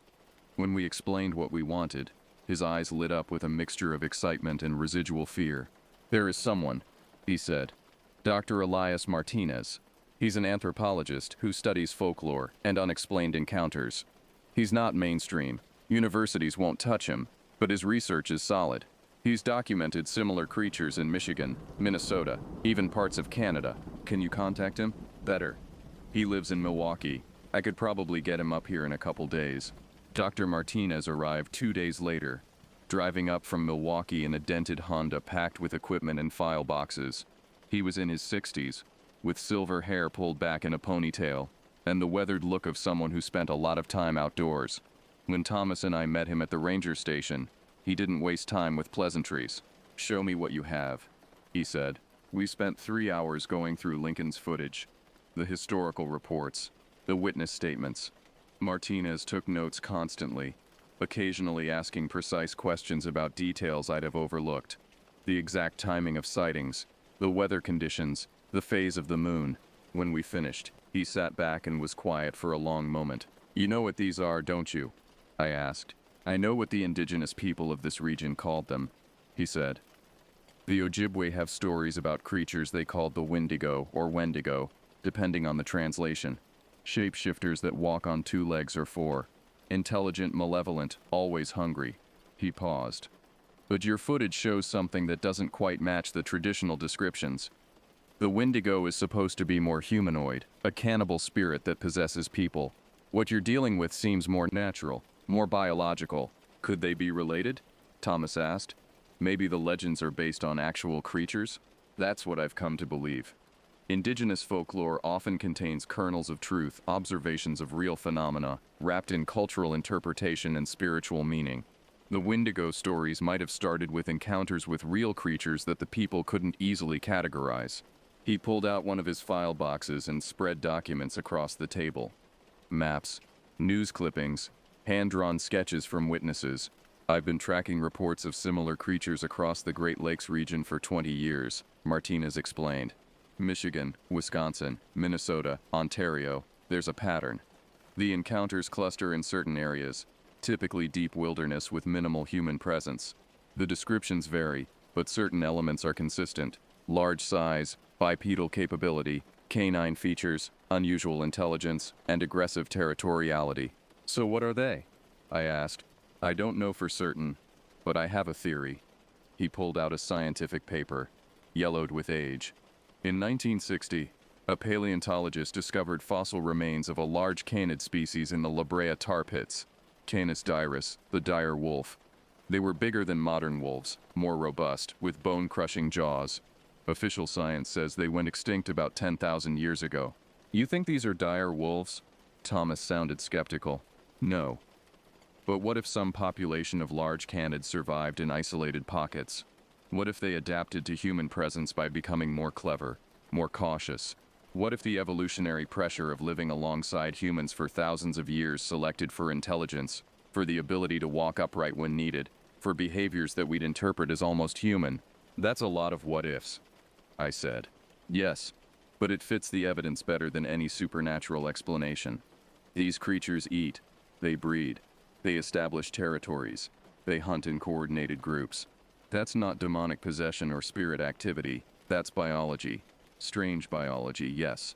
Unexplained biology, but biology nonetheless." Over the next 2 days, Martinez interviewed every witness we could find who'd agreed to talk. He visited the destroyed campsites, examined the plaster casts of tracks, listened to the audio recordings. He set up camera traps of his own in strategic locations, and spent one whole night in the forest with thermal imaging equipment. On the 3rd night, he came back to the station with footage that made everyone in the room go silent. The thermal camera had captured 2 figures moving through the forest at 3:17 a.m. They showed up as bright shapes against the cold background, heat signatures of large living creatures. The footage was shaky, shot from Martinez's position behind a blind, but the detail was incredible. The creatures moved with perfect coordination, one following about 20 yards behind the other. They were clearly hunting something, heads low, occasionally stopping to scent the air. And as we watched, the lead creature stopped, stood upright on its hind legs and scanned the area. In the thermal image, you could see the temperature gradients of its body, warmth concentrated in the core and head, cooler at the extremities. Just like any mammal, but the shape was wrong for any known mammal. "They're real," Martinez said quietly. "Not spirits, not folklore. Real biological creatures that have been living in these forests for who knows how long, and we've just been too blind or too scared to acknowledge it." "So what do we do?" I asked. "That's the real question, isn't it?" Martinez turned to face us. "These creatures are predators. Apex predators from the look of it. They've learned to avoid humans for the most part, but when their territory gets pressured by development, by too many people, by competition for resources, they become aggressive. The attacks, the disappearances, their defensive responses to territorial intrusion. We can't just abandon the entire forest to them," Maverick protested. "No. But we need to be smarter about how we manage it. Close the high-risk areas, the core territory. Educate campers and hunters about the signs of predator activity. Most importantly, we need to document everything and try to understand their patterns. When do they hunt? Where do they den? How many are we dealing with? Thomas nodded slowly. That's going to require more patrols. More rangers willing to go into these woods at night, knowing what's out there. Everyone looked at me. I'll do it, I said. I've seen them up close. I know what to watch for. You won't be alone, Parker added. I'll coordinate with state police, make sure we have rapid response available if something happens. We spent the rest of that night planning. Martinez would stay in the area for another week, setting up a proper research protocol. I would continue regular patrols, now equipped with better cameras and recording equipment. Thomas would work the bureaucratic angle, building a case for forest closures based on wildlife safety concerns without explicitly mentioning what kind of wildlife. It wasn't much, but it was something. The following week brought an early cold snap, temperatures dropping into the teens at night. Martinez said this was actually good for our research. Cold weather made the creatures more desperate, more likely to take risks for food, which meant more opportunities for documentation. It also meant more danger. On November 3rd, I was assigned to patrol the northern perimeter of what we'd started calling the Red Zone, the core territory where most sightings had occurred. Martinez was with me, along with a ranger named Colton Reed, who transferred in from Minnesota specifically to help with this situation. Colton had his own encounters with strange creatures in the Boundary Waters, and unlike most rangers, he'd believed the reports from the start. We'd set up a series of camera traps and monitoring stations throughout the Red Zone, checking them every 2 days. Tonight's run would take us to 3 different locations, all deep in the backcountry, accessible only by ATV or on foot. We took 2 ATVs, traveling in tandem with full communication gear. Martinez rode with Colton, while I led on my own vehicle. The plan was simple: check each station, download data from the cameras, replace batteries, and get out before dark. The first 2 stations were uneventful. The cameras had captured the usual array of wildlife: deer, foxes, a few bears preparing for hibernation. Nothing unusual. The 3rd station was different. It was located near an old logging clear-cut, about 8 miles into the forest on what was barely a trail anymore. When we arrived, I immediately noticed something wrong. The camera trap had been knocked over, its mounting bracket torn from the tree. The solar panel that powered it was shredded, hanging in strips. Something didn't like being watched, Colton said, examining the damage. Martinez was already scanning the area with his handheld thermal camera. I'm getting readings. Multiple heat signatures, maybe 100 yards north. Not moving, but they're there. Could be deer bedded down, I suggested, though I didn't believe it. The thermal profile is wrong. Too large, too warm. These are big mammals, carnivore-sized. We stood there in the fading afternoon light, trying to decide what to do. Every instinct told me to leave, to get back to the vehicles and return with more backup, more daylight. But Martinez was already walking toward the heat signatures, his camera raised. "Doctor, wait," I called out. "That's not smart. This is what I came here for," he said without turning around. "To see them in their natural environment, to understand them." Colton and I exchanged a glance, then followed. We couldn't let him go alone. The terrain sloped downward, leading into a small ravine thick with undergrowth. Martinez moved slowly, checking his thermal camera constantly. The heat signatures hadn't moved, which was almost more concerning than if they'd fled. It meant whatever was ahead of us either didn't perceive us as a threat, or didn't care that we were approaching. The smell hit us first, a rank, musky odor mixed with the stench of decay, like a large predator's den. Martinez stopped at the edge of the ravine and I moved up beside him. Below us, in a natural hollow formed by fallen trees and earth, was a den site. 3 of them were there. 2 were lying down, resting, while a 3rd stood watch near what looked like a cache of food: dead deer carcasses, raccoons, even what might have been a wild turkey. The standing one was massive, easily 8 feet tall when upright, its fur so dark it was almost black. The other 2 were smaller but still larger than any wolf I'd ever seen, and they weren't alone. Near the back of the den, partially hidden in shadow, I could see movement, smaller shapes more awkward in their movements. "Pups," Martinez whispered. "They're breeding here." The standing creature's head snapped toward us. It had heard Martinez whisper from 50 yards away. those yellow eyes fixed on our position, and I saw its lips pull back from teeth that were far too large for any canine. "Back away," I said quietly, slowly. "Don't run." We retreated step by step, keeping our eyes on the den. The standing creature watched us but didn't advance. It was protecting its den, its family. As long as we left, it would let us go. We'd made it about 30 yards when I heard Colton swear. I turned to see what he'd found, and my blood went cold. On a tree at the edge of the clearing, about 8 feet off the ground, were marks. Deep gouges in the bark, running parallel, claw marks.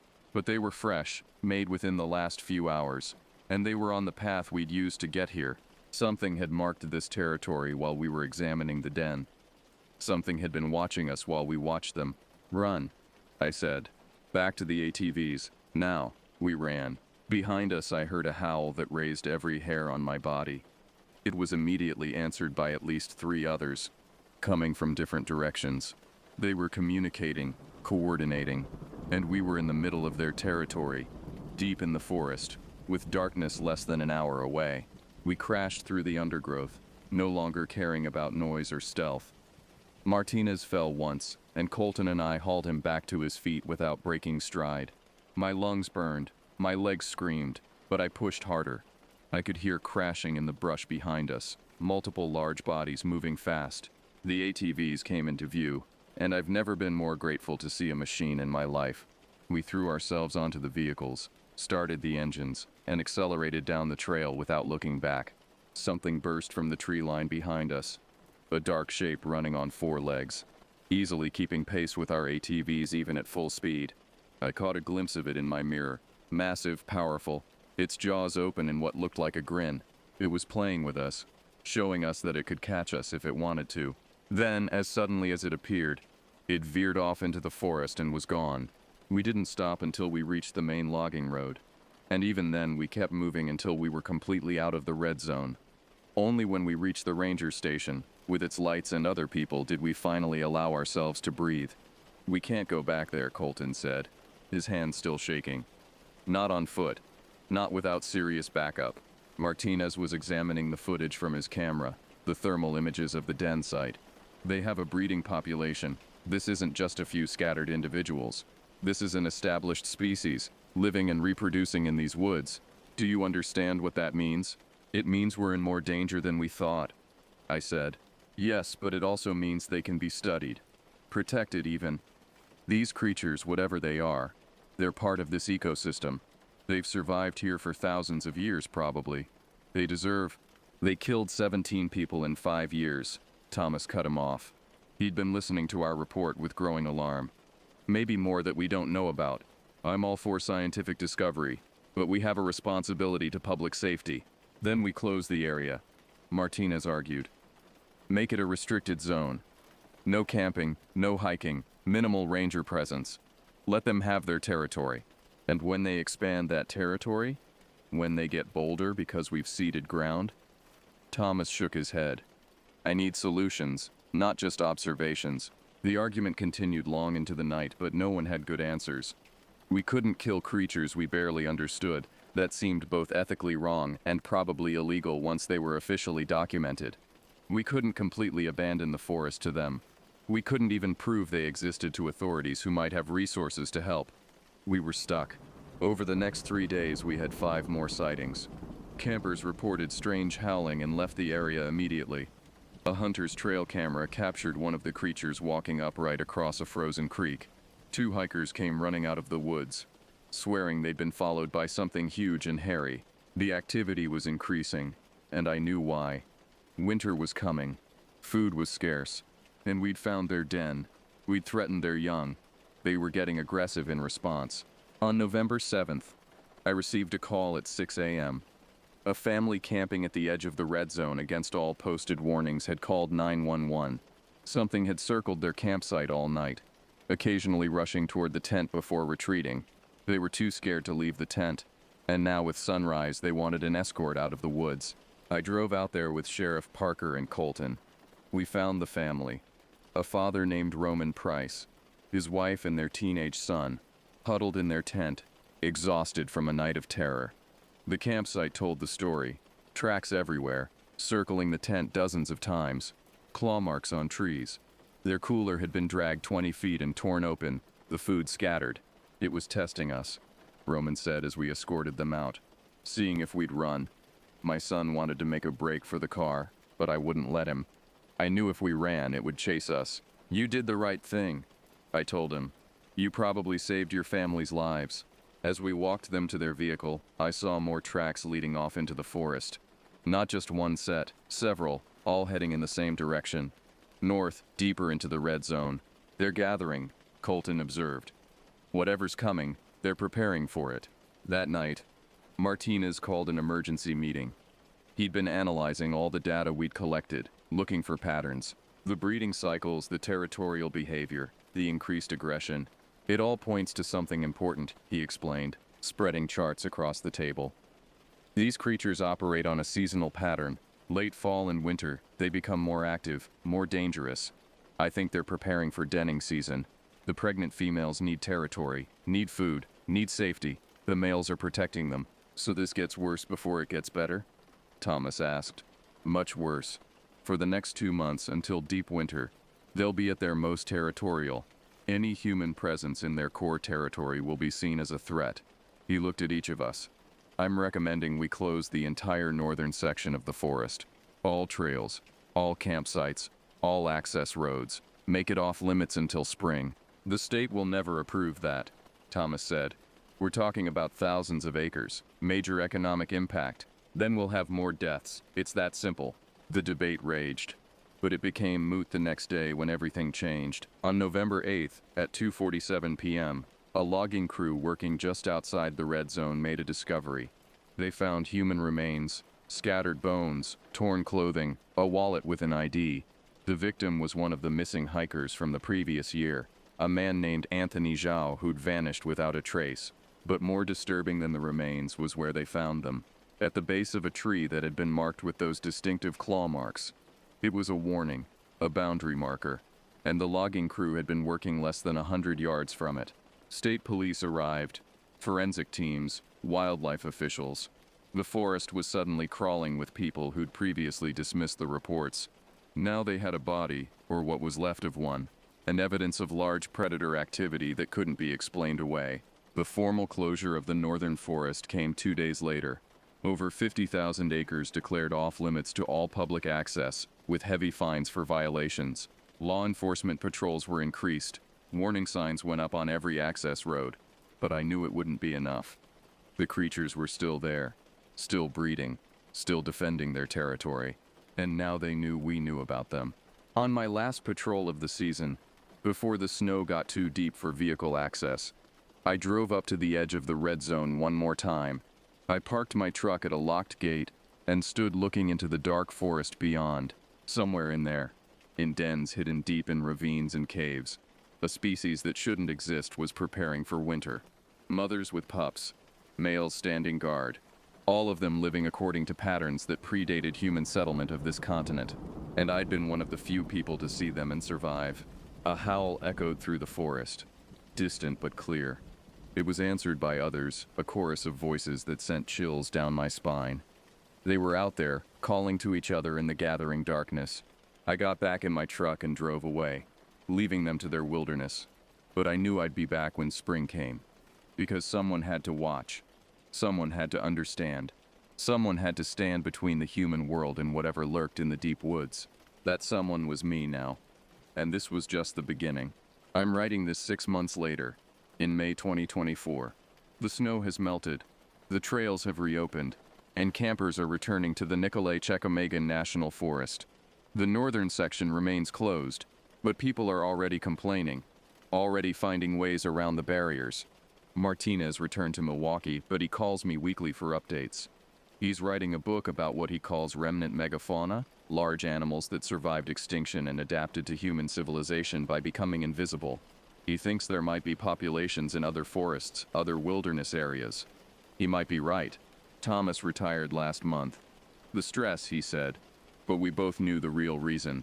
He'd spent 30 years in these woods, and learning what they truly contained had broken something in him. The new district supervisor doesn't believe the reports. He thinks the closures are overreaction, that we'll reopen the red zone by next year. He's wrong. Last week, Sheriff Parker called me. A hiker had disappeared in the red zone. Someone who'd ignored all the warnings and gone in alone.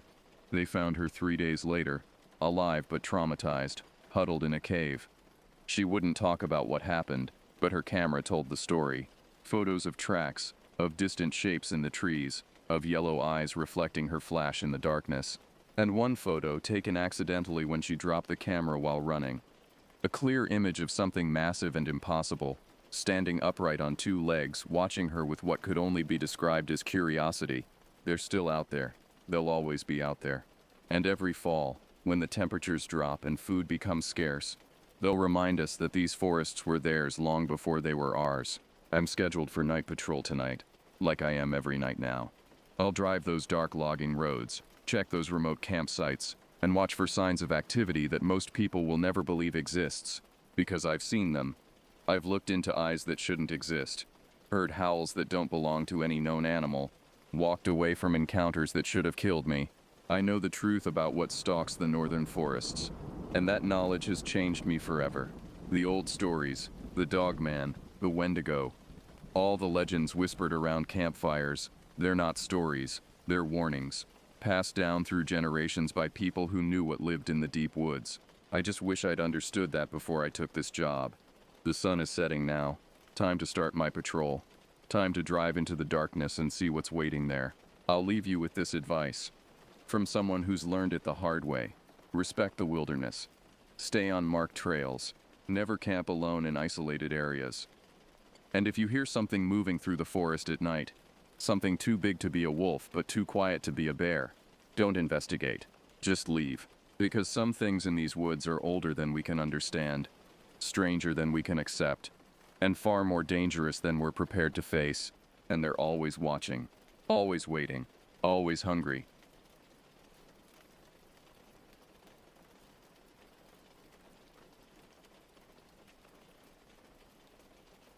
The fluorescent lights in the Columbus VA office flickered as I signed my name, Mason Ward, on the dotted line.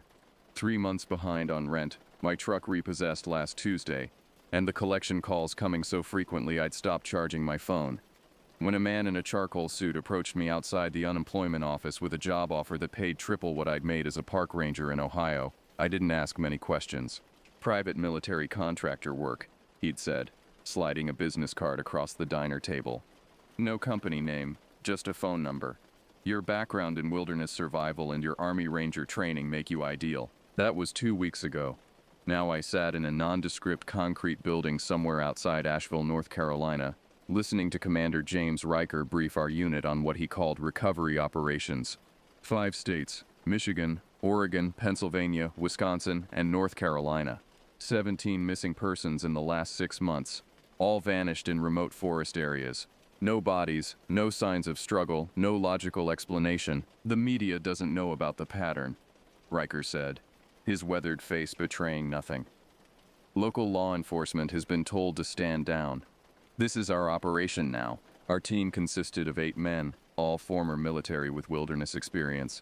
Aiden Cross sat to my left, methodically cleaning his rifle, a habit from 3 tours in Afghanistan. Hunter Valdez sketched in a notebook, his artist's eye always catching details others missed. Across from me, John Ryder Patterson tapped his fingers in the rhythm of some song only he could hear, the nervous energy that had kept him alive through countless missions still burning strong. First deployment is tomorrow, Riker continued. The Hollow, Pennsylvania. 60 miles of uninhabited forest. Rebecca Chen, age 34, Forest Service employee, vanished 5 days ago while conducting a routine survey. Logan Mitchell raised his hand. Sir, what exactly are we looking for? Bears? Serial killer? Riker's pause lasted a beat too long. Unknown hostile elements. Your job is recovery and neutralization of threats. The details are need to know. That night, in our barracks, Colton Hayes voiced what we were all thinking. This isn't normal military contract work. The pay is, Jackson Rivera countered, but his joke fell flat. I lay in my bunk thinking about my empty apartment back in Ohio, about the fishing gear I'd had to pawn, about the camping trips I used to take before everything fell apart. I'd always found peace in the wilderness, Even loved collecting old folklore books about the forests of America, stories my grandfather used to tell about things that lived in the deep woods. Things older than the settlements, older than the native tribes even. I should have paid more attention to those stories. The hollow lived up to its name. Even at noon, the Pennsylvania forest felt drained of life, as if something had sucked the vitality from every tree, every blade of grass. Our unit moved in formation through the understory, combat boots crushing dried leaves that should have been green in early September. Thermal signatures? Riker asked through our earpieces. Negative, reported Grayson Cooper from his position monitoring our drone feed. Nothing larger than a squirrel for 2 clicks in any direction. Wade Torres, our tracker, knelt beside a shallow depression in the earth. Boot print. Forest Service issue. 3 days old, maybe 4. We followed Rebecca Chen's trail deeper into the hollow. The trees grew closer together, their bark blackened as if scorched, though there were no signs of fire. Robert Chen, no relation to the missing woman, walked point, his rifle sweeping left and right with mechanical precision. Anyone else hearing that? Charles Brennan whispered. We all stopped. There was no sound. That was the problem. No birds, no insects, no wind through the leaves. The silence pressed against our eardrums like water pressure at depth. Thomas Ruiz pulled out his phone. Compass is spinning. GPS showing our location as everywhere and nowhere simultaneously. Equipment malfunction, Levi Daniels said, but his voice lacked conviction. The trail led to a clearing where the trees formed a perfect circle, their branches intertwining overhead like skeletal fingers. In the center stood what looked like a ranger station, but wrong. The angles didn't match. Walls meeting at impossible corners, windows that showed different views depending on where you stood. Structure isn't on any map, Edward Park confirmed, checking his tablet. Caleb Morrison approached the building, weapon raised, doors open. Inside we found Rebecca Chen's equipment, radio, GPS unit, sample containers arranged on a table as if she'd just stepped out. But the dust suggested weeks of abandonment, not days. Blood, Brooke Anderson said, pointing to dark stains on the floorboards. The pattern made no sense. Droplets defying gravity, running up the walls in delicate spirals. A sound echoed from deeper in the station. Footsteps, but wrong, like someone walking on the ceiling. We moved as a unit down a hallway that shouldn't have existed given the building's exterior dimensions. The temperature dropped 20 degrees in the span of 3 feet. At the end of the hall, a door stood slightly ajar. Through the gap, we could see Rebecca Chen sitting at a desk, writing in a journal. She looked up at us and smiled, her eyes reflecting light that didn't exist. She's been here all along, she said in a voice like wind through empty bottles. She never left. None of them ever leave. The Rebecca thing stood, its movements too fluid, as if its bones had been replaced with something else. The hollow keeps what it takes. You should go, before it decides to keep you too. George Pike raised his rifle. Ma'am, we're here to extract you. Please come with us. She laughed, and the sound made my teeth ache. I am extracted. I am home. We are all home here. The lights went out. In the darkness, I heard Jace Williams scream, cut short by a wet sound. Emergency lights flickered on, revealing Jace pressed against the ceiling, his body contorted in impossible angles. Still breathing, but his eyes showing too much white. Fall back, Riker commanded. We retreated, dragging Jace down. How were we pulling him off the ceiling? His limbs moving like a marionette's. The station's geometry shifted around us, hallways extending and contracting, doors appearing in walls that had been solid moments before. Knox Bradley kicked through what might have been an exterior wall, and suddenly we were outside, 50 meters from where we'd entered. The station now looking perfectly normal, just an abandoned ranger post. Jace convulsed in Clint Walker's arms, mumbling in a language that predated words. We called for immediate extraction. The helicopter ride back to base was silent, except for Jace's whispers. He spoke of roots that ran deeper than the world, of things that wore the forest like skin, of hollows between spaces where lost things gathered to forget they were ever found. He died that night in the medical ward, his body simply forgetting how to be human. The autopsy found his organs rearranged into patterns that hurt to perceive, his bones carved with symbols that predated any known civilization. Rebecca Chen was never found. The station, when a second team investigated, was just ruins. abandoned for decades according to local records. But I kept her journal, the one the Rebecca thing had been writing in. Most of it was gibberish, but one line haunted me. The trees remember when men were prey. 2 weeks after the hollow, we deployed to Michigan's Upper Peninsula. 3 hikers missing near pictured rocks, but this time, Riker brought additional equipment, cases marked with symbols I didn't recognize, electronics that hummed at frequencies that made your bones ache. After the Pennsylvania incident, Riker explained, "We're implementing Protocol 7. Nobody asked what Protocols 1 through 6 had been. Our team had been reshuffled. Frank Morrison joined us, a specialist in what he called anomalous phenomena. He carried instruments that looked homemade, copper wiring and crystals arranged in patterns that seemed random, but made my folklore-loving brain itch with almost recognition. Easton Willis, our new tracker, found the first sign 3 miles into the forest. A tent, perfectly intact but covered in frost despite the 60-degree weather. Inside, sleeping bags arranged as if occupied, but filled with pine needles arranged in disturbingly precise patterns. They were taken 2 nights ago, Easton said, studying tracks that ended mid-step, as if the hikers had simply ceased to exist between one footfall and the next. Chase Lawson set up perimeter sensors, while Henry Coleman and Finn O'Brien scouted ahead. The forest here was different from the Hollow 2, alive. Everything moving even when the wind was still. Trees groaned without cause.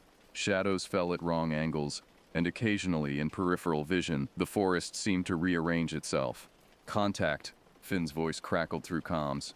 "You need to see this." We found him standing at the edge of a grove where the trees grew in perfect spirals, their trunks twisted into DNA helixes.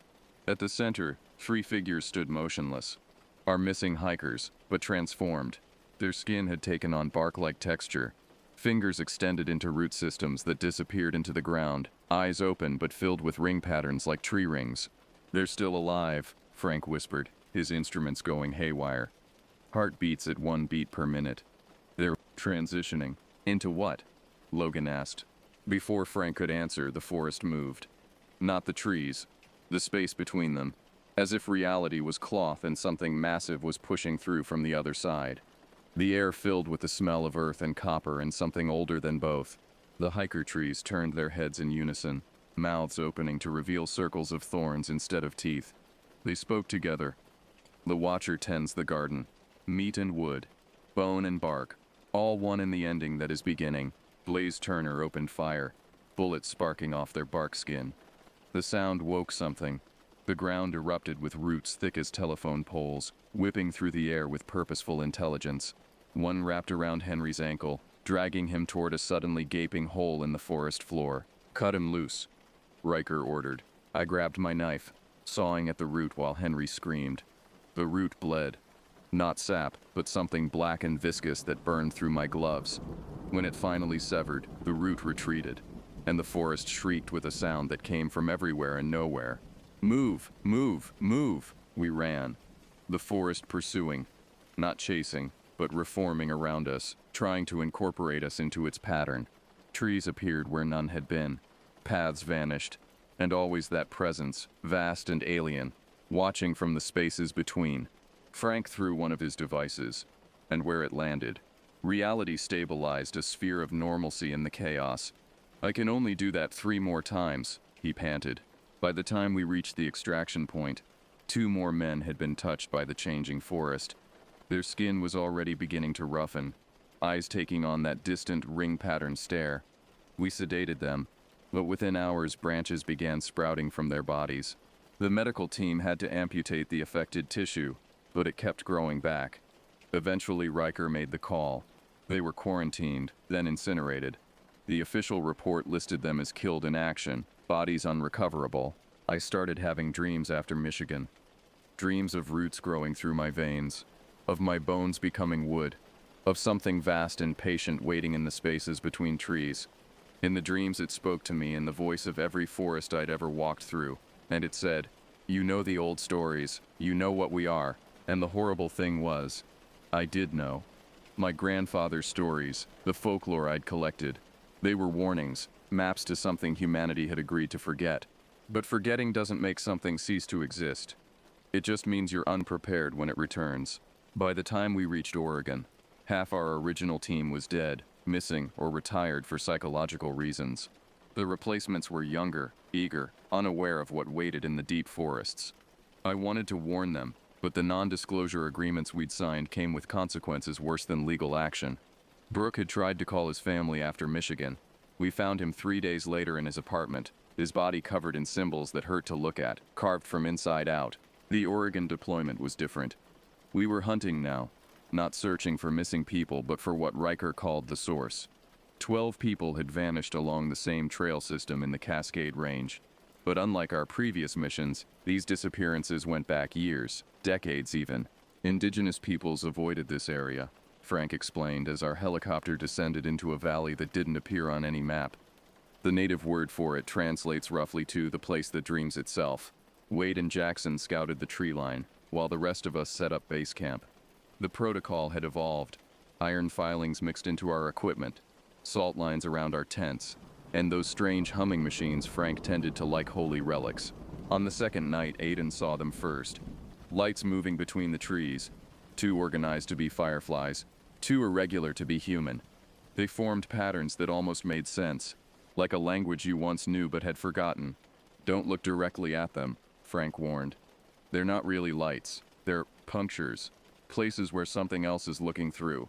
Hunter sketched what he saw in his peripheral vision, and when we looked at his drawings later, several men had to be sedated.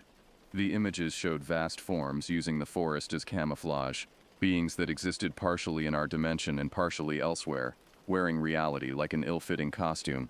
On the third day, we found the missing hikers.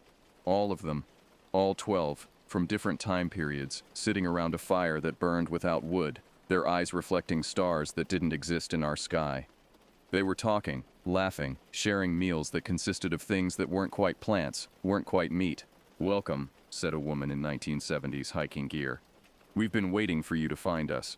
A man in modern equipment added, "Time works differently here. We've been gone days, years, minutes, centuries.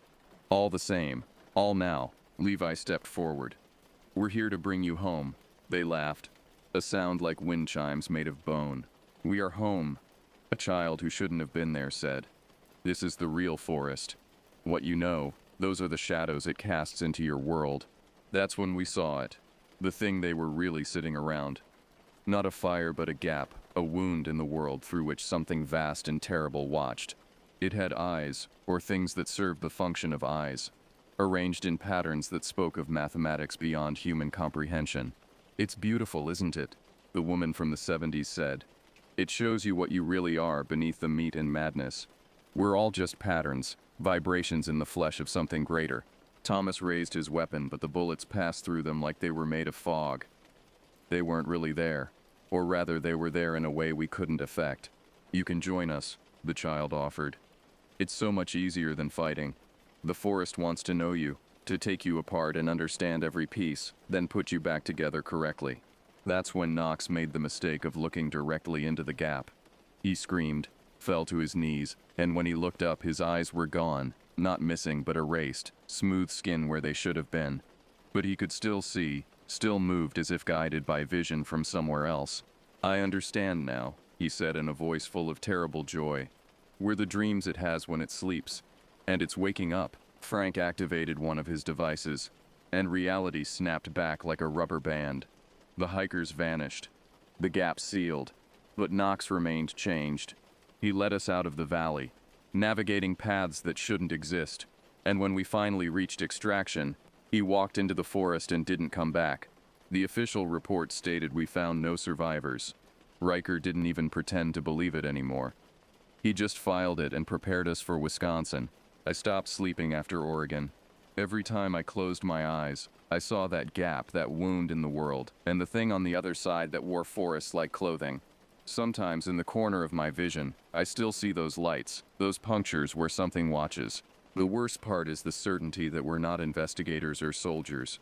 We're specimens, being tested, categorized, understood by something that exists outside our concept of reality. Each mission isn't a deployment, it's an experiment, and we're both the subjects and the equipment. Wisconsin was where it all came together, where the truth finally showed its face. We'd lost 60% of our unit by then, replaced by men who didn't ask questions, whose eyes already held that 1,000-yard stare that came from seeing too much. The briefing was different this time. Riker looked older, his hair gone gray in the span of weeks, and there were others in the room, people in suits with no names, no badges, just an air of authority that predated governments. 17 sites across the country showing similar phenomena. One of them said, her voice flat as dead water. We believe Wisconsin is the nexus, the first place it broke through. They showed us photos dating back to the 1800s. Loggers who'd vanished, entire settlements found empty, and always the same signs, twisted trees, impossible geometries, and those symbols that hurt to perceive. There's a location, Riker said, 40 miles north of Rhinelander. The Menominee called it the breath of the earth. Logging companies avoided it. Even the state seems to have forgotten it exists. No roads lead there anymore. Maps skip over it like a blind spot. Our mission was simple: investigate and report. But Frank pulled me aside before we deployed. I've been researching, he said, showing me documents that looked older than paper should be able to survive. This isn't random. These things, they've always been here. We're the invaders. Humanity pushed into their spaces, and now they're pushing back. What are they? I asked, though I dreaded the answer. Maybe the real owners of this world. Maybe something from outside that found a way in. Or maybe, he paused, maybe they're what happens when a forest dreams too long and too deep and starts to believe its dreams are real. The helicopter couldn't land in Wisconsin. The forest had grown too thick, trees that weren't on satellite images the day before. We rappelled down into green darkness that swallowed sound and light. Chase and Easton took point while Logan and Grayson monitored our equipment. Every instrument was going haywire. Compasses spinning, GPS coordinates shifting, radios picking up transmissions from years that hadn't happened yet. 3 miles in, we found the first sign. A logging camp from the 1920s. Perfectly preserved, but wrong. The buildings were there, but made of living wood. Walls of woven branches, still sprouting leaves. Inside, we found the loggers, or what remained of them. They'd become part of the structure, their bodies integrated into the walls, still alive, still aware. One of them opened eyes that had been closed for a century. You're late, he wheezed through lips of bark. It's been waiting so patiently, but patience has limits, even for the eternal. Finn documented everything while Henry stood guard. But I saw him sketching symbols in his notebook, the same symbols we'd been seeing, copying them with an intensity that worried me. We need to go deeper, Riker commanded, though his voice shook. The forest grew stranger. The further we went, trees with human faces in their bark, all wearing expressions of rapture. Paths that doubled back on themselves but led to different places each time. Animals that weren't quite animals anymore, evolved or devolved into forms that served different purposes. At the center we found it. A clearing but not empty, full of absence, if that makes sense. A place where space had given up trying to exist properly. And in that absence, something vast and patient and older than the concept of age itself. It didn't have a form, not really. It was the forest, and the forest was it.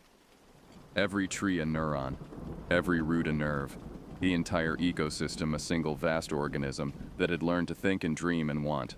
You brought soldiers, it said without words, the meaning simply appearing in our minds.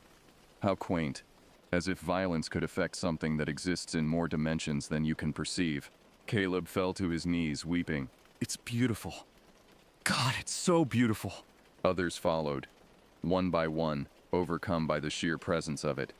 I felt it too, the urge to surrender, to let it remake me into something that could truly appreciate what I was witnessing. But then I remembered my grandfather's stories, the old folklore, iron and salt and fire, the ancient protections humanity had discovered through trial and error, the reasons we'd learned to fear the forest even as we destroyed it. Frank, I shouted. The devices, all of them now, he understood, triggering every piece of equipment he'd brought. Reality convulsed, the absent space writhing as our crude technology forced it to acknowledge the rules of our dimension. The thing screamed, not with sound but with existence itself. A cry that made several men simply cease, erased from reality as if they'd never been.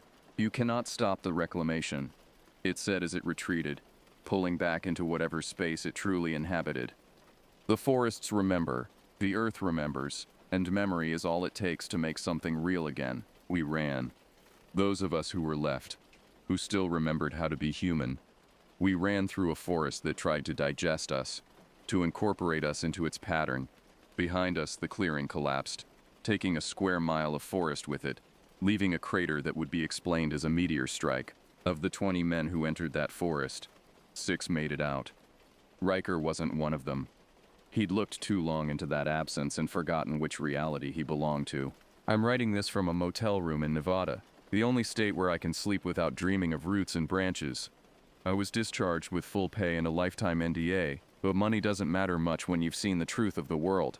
The forests are still there, still waiting, still patient.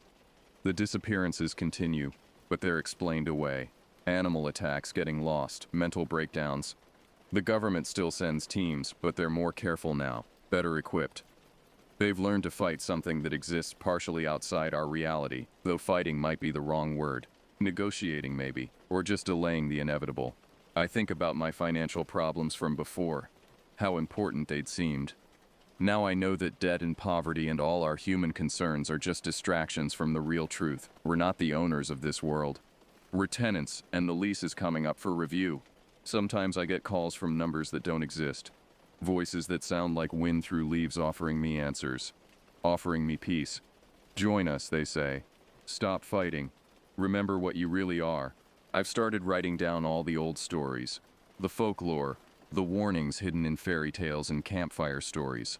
Somewhere in those ancient fears is the knowledge of how to coexist with what's coming back. Because it is coming back. Every tree is a doorway. Every forest a threshold. The watcher tends the garden. And we're just another crop to be harvested when the season is right. But there's hope, small as it is. In my research, I've found others like me, survivors who've seen the truth. We share information, protection symbols, ways to recognize when reality is thinning. We can't stop what's happening, but maybe we can teach others to survive it. My name is Mason Ward. I was born in Columbus, Ohio. I love fishing and camping, and the smell of pine needles after rain. I took a job with a secret government program because I was broke and desperate, and I learned that the forests have never forgotten what we've forgotten, that we were prey long before we were predators, and the things that hunted us in the dark spaces between trees are still there, still hungry, still patient.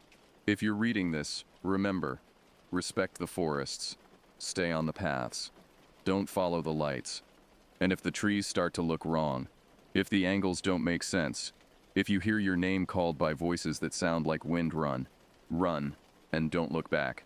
Because looking back means admitting that it's already too late, that you've already been chosen, cataloged, incorporated into a pattern older than human civilization. And once you're part of the pattern, you can never really leave. The trees remember. They always have. They always will. And someday soon, they're going to remind us all.